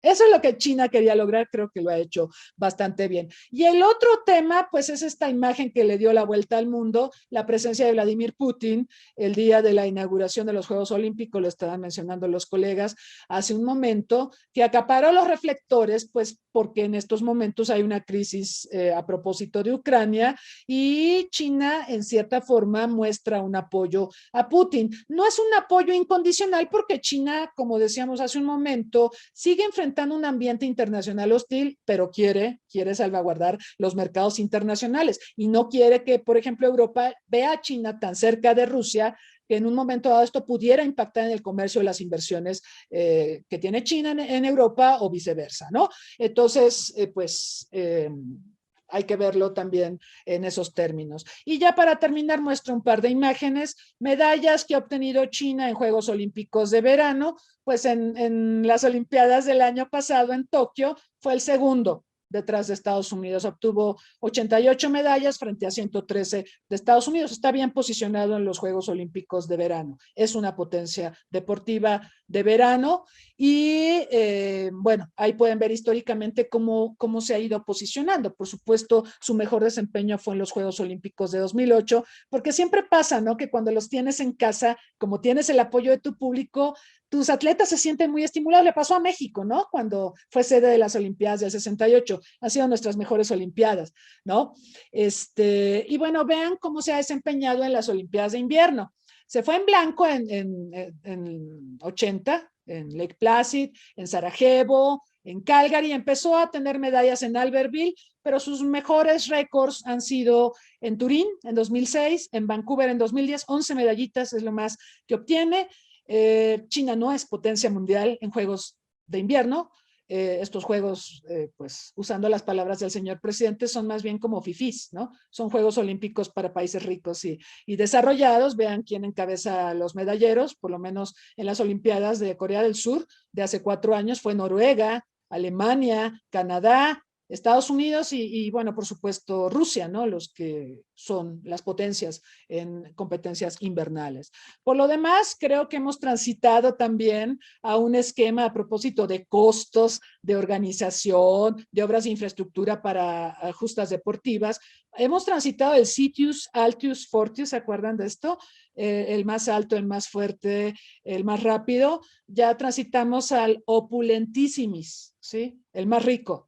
Le tenemos que añadir eso al lema olímpico, ¿no? O sea, el más rico, el que tenga más dinero, pues es el que va a poder organizar estas justas olímpicas. Y bueno, los dejo con estas imágenes. Cuando China necesitó de Estados Unidos, normalizó las relaciones con Estados Unidos, ¿sí? Ahora que la relación no es tan buena, vean con quién hace mancuerna. Así es China, es pendular. Todo opera en función a intereses instrumentales particulares. Gracias. Muchísimas gracias a la doctora María Cristina Rosas, quien nos habló del deporte como un instrumento del poder suave a través del un análisis comparativo entre las Olimpiadas de 2008 y estas que se están llevando a cabo ahora en 2022, que presentan un panorama completamente distinto, principalmente por el escenario que tenemos frente a la pandemia de COVID-19. Ya tenemos algunas preguntas del público. No sé si están de acuerdo en que lea todas las preguntas y entonces ustedes las van respondiendo conforme en el mismo orden en que participaron. En primer lugar tenemos a Linda Connie. Ella pregunta, ¿por qué México sigue contando con los privilegios pandiles, entre comillas, por parte de China? También nos pregunta ella, ¿toda esta preparación de blockbusters hollywoodenses como herramienta para China puede verse culminado en el estreno de Shang-Chi y en el ingreso de un superhéroe chino en el universo cinematográfico Marvel, una de las franquicias más grandes hoy en día? Luego José Rosas pregunta, es para el doctor Carlos Cerda, ¿qué posibilidades existen de que México sea exceptuado de la actual política del gobierno chino y de nueva cuenta le sean regalados pandas en nombre del 50 aniversario de las relaciones diplomáticas y que ya no están considerados en peligro de extinción? Ubaldo Quiroz López pregunta, ¿consideran que el financiamiento chino puede ir atenuando la visión de Estados Unidos como el héroe mundial en toda catástrofe o problema? ¿Hasta qué punto llega a influenciar el cine sobre la percepción política en el ciudadano común? ¿Es posible que los deportistas acoten el poder suave de las naciones e impulsen gestos de buena voluntad para un genuino acercamiento entre las naciones? Agradece a los ponentes y también les manda felicitaciones junto con, bueno, también para el Centro Olof Palme. Linda Connie nos hace otra pregunta. Si consideramos que los blockbusters hollywoodenses con mano china ya han logrado su objetivo, ¿creen que la siguiente fase se enfoca a la industria del streaming? Puesto que hemos visto un aumento de oferta de contenidos en series y películas chinas en servicios como Netflix. Jakes pregunta, Jakes Jesús Quirós, ¿la influencia china sobre el cine solo se ha dado vigorosamente en Hollywood o se ha extendido a Bollywood, Europa u otras partes del mundo? Linda Connie pregunta, actualmente entendemos a China como una de las 3 grandes potencias del mundo, Estados Unidos, Rusia y China. Y es una pieza importante en el juego de alianzas dentro del conflicto eterno Rusia-Estados Unidos. La pregunta es, ¿las proyecciones para este 2049 podrían presentar a China como el nuevo gran imperio que se le ve más allá del nivel de Estados Unidos y Rusia, sobre todo tomando en cuenta su probable conquista del espacio? Son las preguntas hasta ese momento. Entonces, en el mismo orden en que ustedes participaron, les cedo la palabra al doctor Carlos Cerda. Muchas gracias, Quetzalín, y muchas gracias a nuestros asistentes por las preguntas, ¿no? La primera sobre los privilegios pandiles que todavía gozamos, pues eso ahora sí que fue cuestión de la naturaleza, ¿no? Por 2 razones. Uno, que se pudieron reproducir los pandas en cautiverio. Hoy esto ya no es tan raro, hoy es común. Pero yo estoy hablando que los pandas de México nacieron en la década de los 80. En ese entonces sí era algo, una novedad. O sea, que se pudieran haber reproducido en cautiverio los pandas. Entonces, eso lo debemos a ese primer fenómeno. Y el segundo fenómeno es la longevidad de los pandas mexicanos, ¿verdad? O de las pandas mexicanas. No, tampoco escapa a nuestras manos eso. Están realmente fuera ya del parámetro que se calcula 20, 25 años para un panda en cautiverio. Y como yo les decía, nuestros pandas andan en 31 y en 34 años.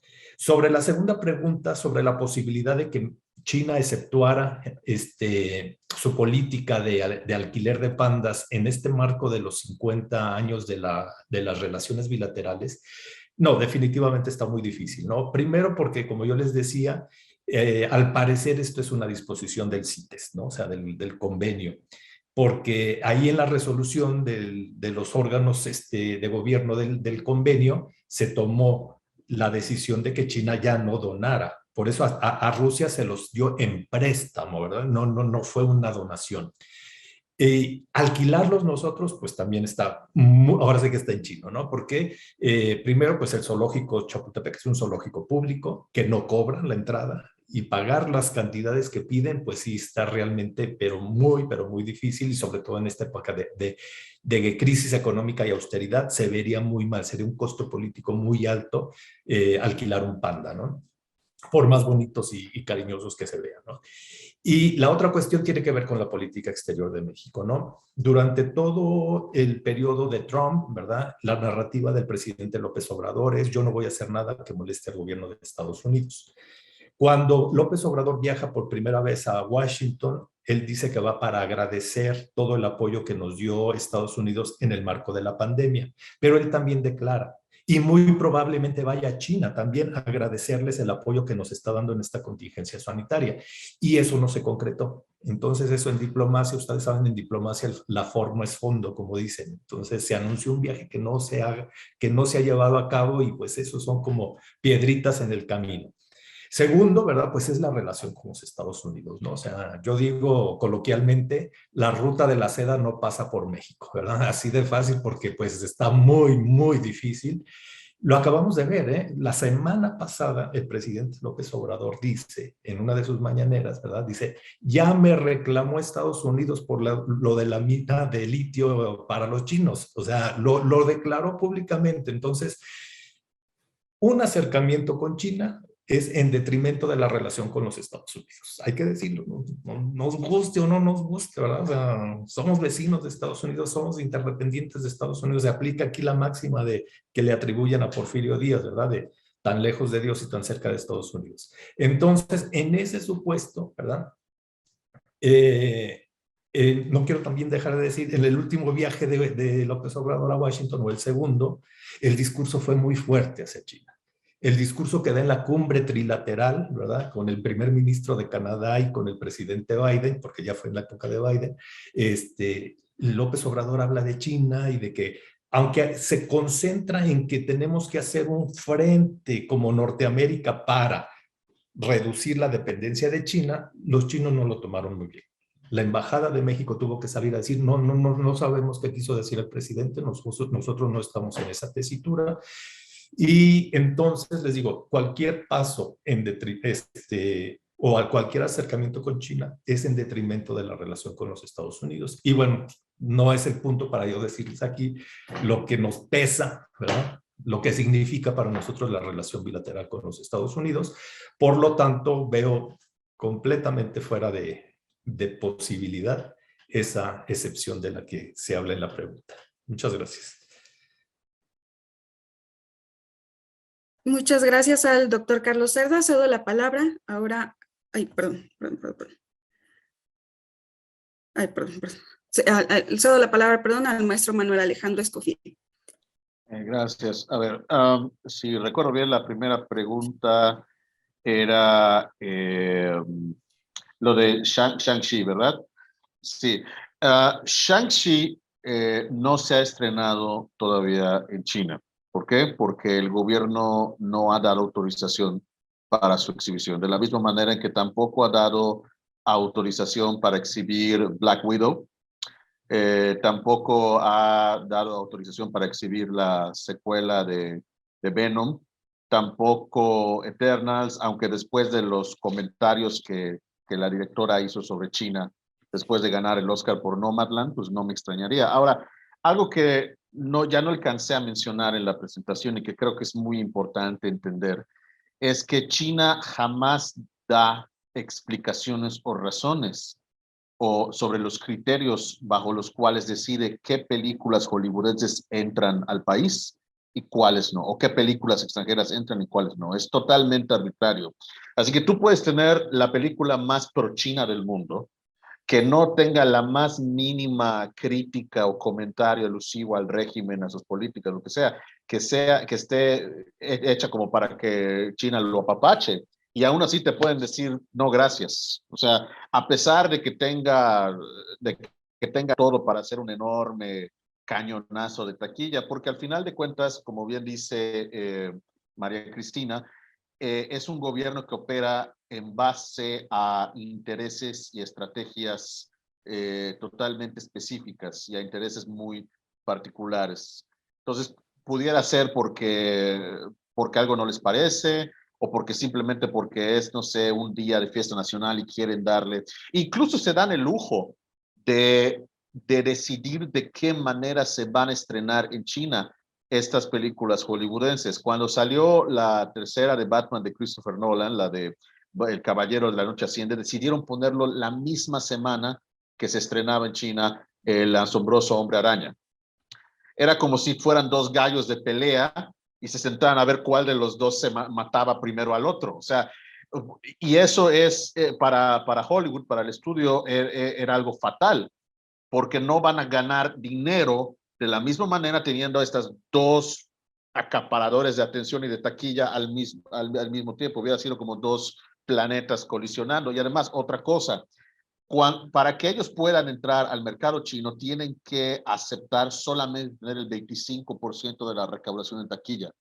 Solamente eso. Pero ¿cuál es el catch acá? Es decir, solamente ganan el 25%, pero no tienen que pagar absolutamente nada de publicidad, distribución, ni nada de eso, que es hoy en día lo que más se gasta en este tipo de películas, no en hacerlas, sino en promocionarlas y difundirlas y todo eso.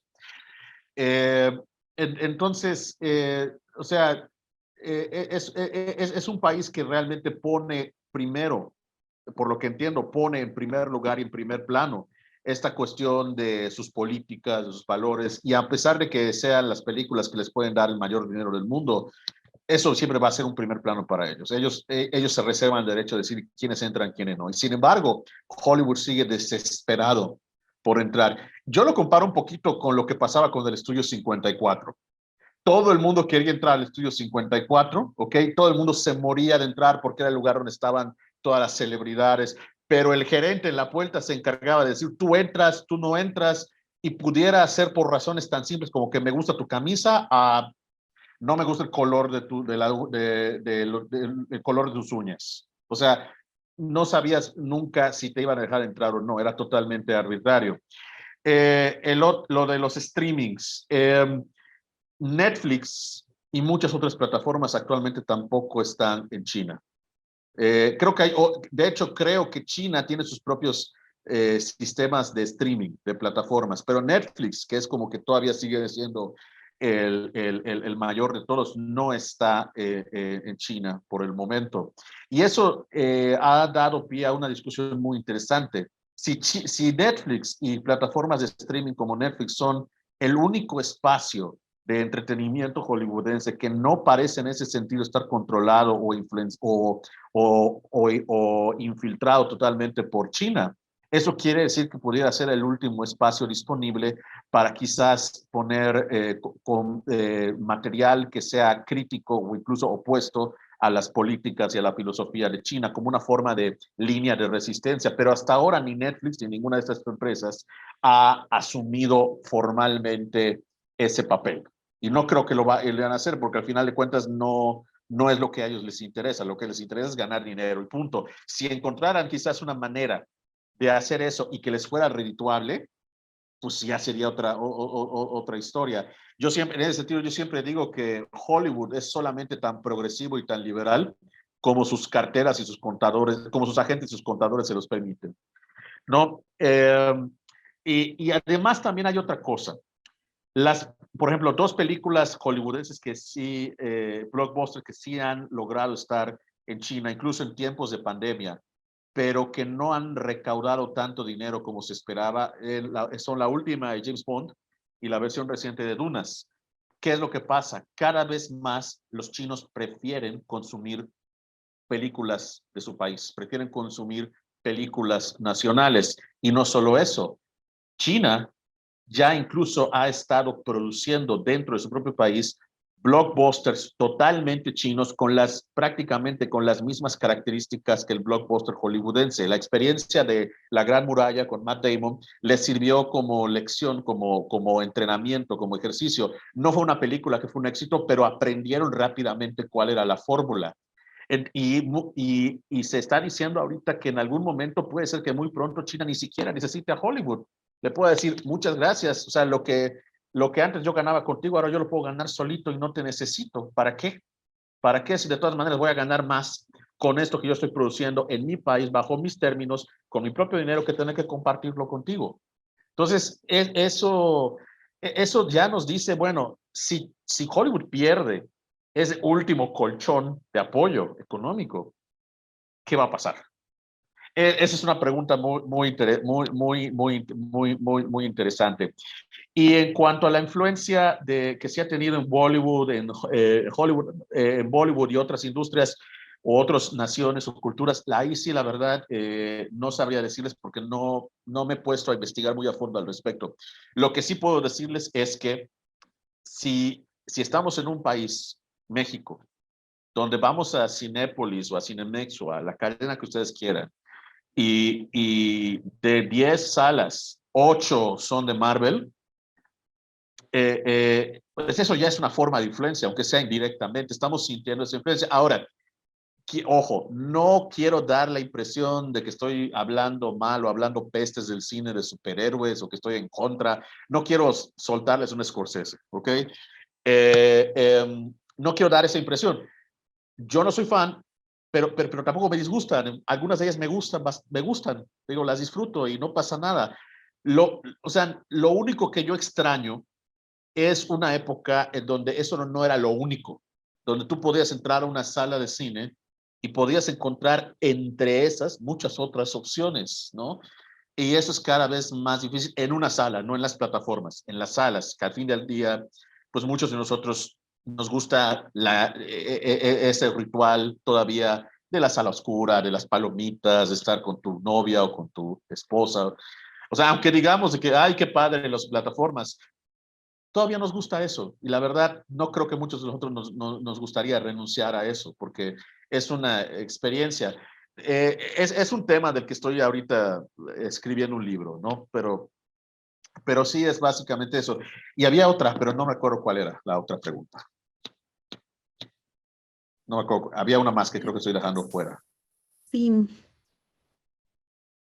No, creo que era de influencia política o conciencia política o algo así.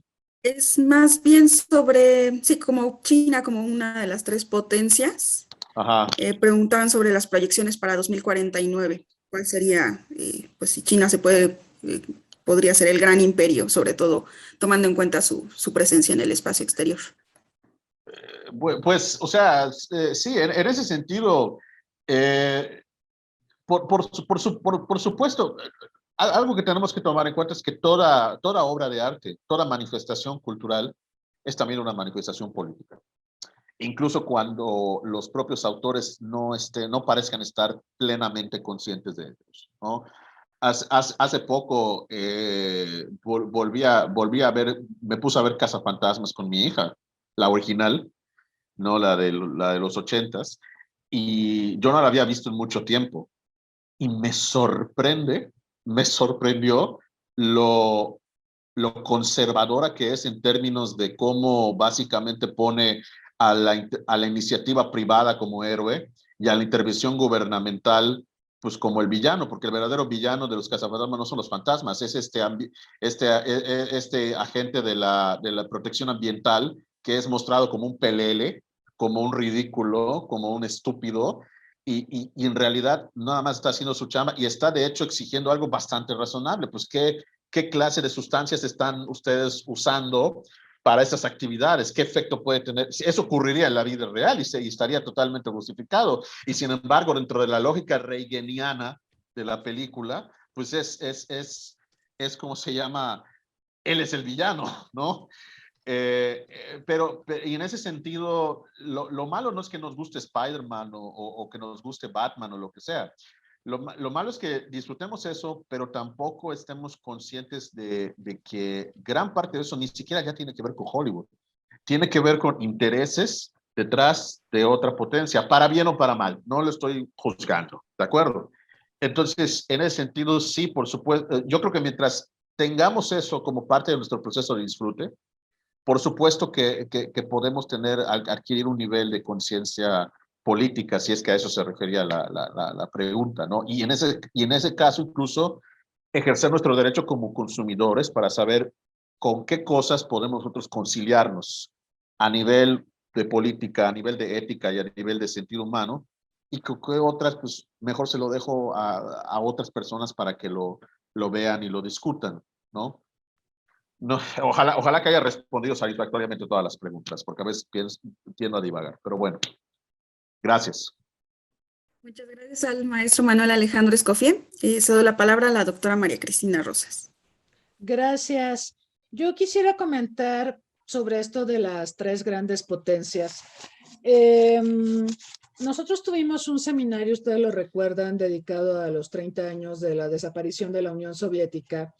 Y tuvimos una sesión donde se hablaba de las relaciones de Rusia con las grandes potencias. Hubo un análisis sobre la relación de Rusia con China específicamente, donde la especialista señalaba que China y Rusia se ven a sí mismos como grandes potencias, pero esta no es la percepción que que Estados Unidos tiene de Rusia. A Rusia la asume como, cuando mucho, un gran poder regional, pero no como gran potencia.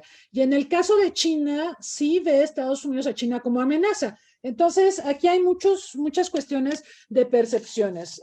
Nosotros que estamos viendo los toros desde la barrera, pues hemos coincidido, hemos tenido varios análisis en estos foros, en otros más, donde coincidimos en que China prácticamente ya es potencia. Y Estados Unidos, pues también lo hemos comentado en distintos momentos, ha venido perdiendo preeminencia en las relaciones internacionales. Yo creo que desde el 11 de septiembre de 2001 es evidente que ni siquiera pudo salvaguardar su seguridad. Esto fue atroz para Estados Unidos, para su imagen internacional, y de ahí para el real, porque luego vino lo de 2008, y así ha ido en un declive que yo creo que se acelera dramáticamente en la era de Donald Trump. Y en política internacional no hay vacíos, los huecos que deja uno los ocupa otro, y China pues se ha posicionado de una manera preeminente. Entonces, aunque Estados Unidos no quiera reconocer a China, pues China está ahí. China, recuerden, está apuntando a esa normalidad histórica, volver a ser ese gran poder que fue en otros momentos, y que China considera que fue por culpa de los occidentales que interrumpieron ese esplendor de China, y bueno, cuidado con eso. Entonces, y respecto a China y Rusia, pues ellos se apoyan, sí, pero con límites. Como les comentaba, China no está dispuesta a arriesgar su relación con Occidente por Rusia. De hecho, el tema de Ucrania ni siquiera se tocó en la reunión esta que tuvieron previa a la inauguración de los Juegos Olímpicos. Ahora, del papel de los deportistas como gestores diplomáticos, tenemos varios casos. Los jugadores de tenis de mesa son un caso, pero podemos citar a este famoso basquetbolista, ¿se acuerdan de Yao Ming? Este muchacho que medía como 4 metros de estatura, que jugó en la NBA 8 temporadas y que, bueno, ya está retirado, y que ahora vive alternativamente en Estados Unidos, viaja a China y demás, tiene viñedos en Napa, ¿sí? Ahora se dedica a promover el turismo enológico en Napa, tiene mucho dinero. Y ese es otro ejemplo, a propósito de lo que comentaba Alejandro, de cómo los chinos están irrumpiendo en diversas esferas de la vida económica. Yao Ming como promotor del turismo enológico, como empresario ya en Napa. O también esta tenista, la que ha sido motivo de tanto escándalo, Peng Shuai, que es imagen pública de China y por eso hizo tanto ruido esto de que habían abusado de ella, el viceministro hace tiempo y luego ella misma salió a desmentir después de haber desaparecido de la vista pública durante un tiempo y ahora se reunió con Thomas Bach en plenas Olimpiadas para aclarar esta situación. Sí, los deportistas son imagen pública de China, son imagen de sus logros, de sus avances, de su prosperidad y aquí podemos ver que China juega con las reglas de Occidente, eso es algo que aprendió a hacer muy bien. Entonces, Yao Ming, pues ustedes saben, la vida de los deportistas es relativamente corta, no puedes seguir desempeñando tus actividades deportivas por vejez. En el deporte, en muchos deportes envejece muy rápido, pero sí puedes aspirar a ser empresario y bueno, así como lo han hecho muchos deportistas de Estados Unidos que ahora son exitosos empresarios, Yao Ming ahí lo tiene, ¿no? Comentar dos cosas más. Cuando hablaba Alejandro del cine, me acordé de lo que le pasó a los Simpson en aquel episodio cuando los Simpson van a China y hay una escena muy famosa donde Homero Simpson visita el mausoleo donde está Mao y se acerca y le susurra, a ver, ¿quién mató 6 millones de personas? Fuiste tú, ¿verdad? Obviamente los Simpson fueron censurados en China por este episodio, largo tiempo. Ahora, hubo quejas de las personas porque decían, ¿por qué nos quitan a los Simpsons si la industria de la animación en China es tan mala? Entonces, ¿para qué sirvió esto? Ya le levantaron a los Simpsons, por cierto, la prohibición, ya se pueden ver otra vez en China. Pero ¿para qué sirvió? Para que China se apurara a mejorar su industria de la animación. Ahora hay una industria de la animación muy destacada en China y en parte fue por este incidente con los Simpsons. Entonces, China se adapta, es muy resiliente. Y finalmente, pues mencionar lo de las relaciones China-México, aunque vamos a tener una sesión sobre ese tema, pero yo quisiera recordarles el discurso del presidente López Obrador cuando tuvo la cumbre en Washington con Biden y con Trudeau, y fue muy despectivo hacia China. Y bueno, habló de las prácticas comerciales desleales de China y otros temas, y bueno, dejó implícito el tema del TEMEC, donde pues claramente este tratado México, Estados Unidos, Canadá tiene cláusulas dirigidas contra China.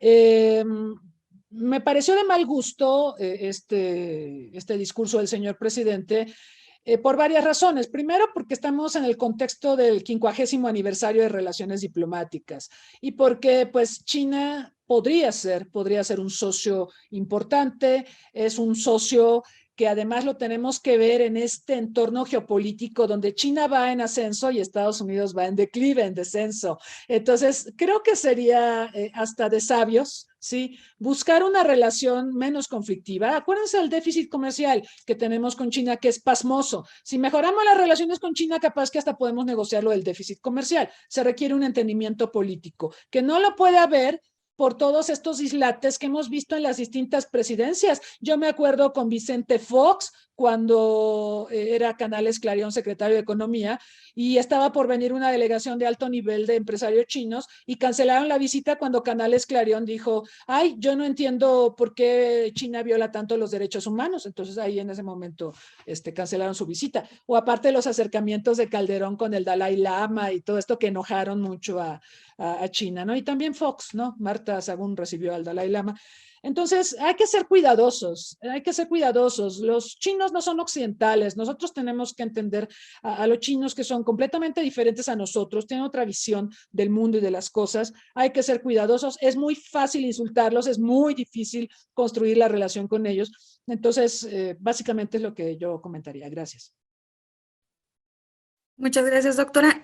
No sé si tenga tiempo de leer otros 2 comentarios, no son preguntas del público. Por un lado, Anne Hernández comenta, después del sismo de 2008, China invitó solo a 2 países para fortalecer su política de gestión integral de riesgos. a Japón por razones de todos conocidas en el tema, y a México por sus instrumentos financieros en materia de prevención de desastres y sobre todo de reconstrucción. Desconozco los avances en este tema del gobierno chino y considero sería muy interesante saber qué retomaron de México. Saludos y gracias por las ponencias. Y Urapiti Paloma Castillo comenta, muy interesantes todas las ponencias, muchas felicidades. Fascinante el ver cómo ha tenido ese crecimiento pacífico China desde todos los flancos en el económico, deportivo y cultural, lo que la lleva a ser una potencia indudablemente, y por ello es una falta de respeto a su crecimiento el seguir hablando de un mundo bipolar sin contemplar su impacto. Saludos. Bueno, pues con esto damos por concluida esta sesión. No sin antes hacerles una invitación para las siguientes conferencias que vamos a tener en el Centro Olof Palme. En primer lugar, la entrevista a Gabriela González el martes 14 de febrero a las 14 horas. Ella es titular de la Cátedra Bank of America de la Universidad de Anáhuac para hablarnos de educación financiera. Y el próximo jueves seguimos con las jornadas de este seminario para hablar de las relaciones de China con las grandes potencias a las 9 de la mañana. Entonces les hacemos una cordial invitación para que nos acompañen a estos dos eventos, y sin otro particular, bueno, sin otro tema, pues ya simplemente nos despedimos y les damos las gracias por habernos acompañado el día de hoy.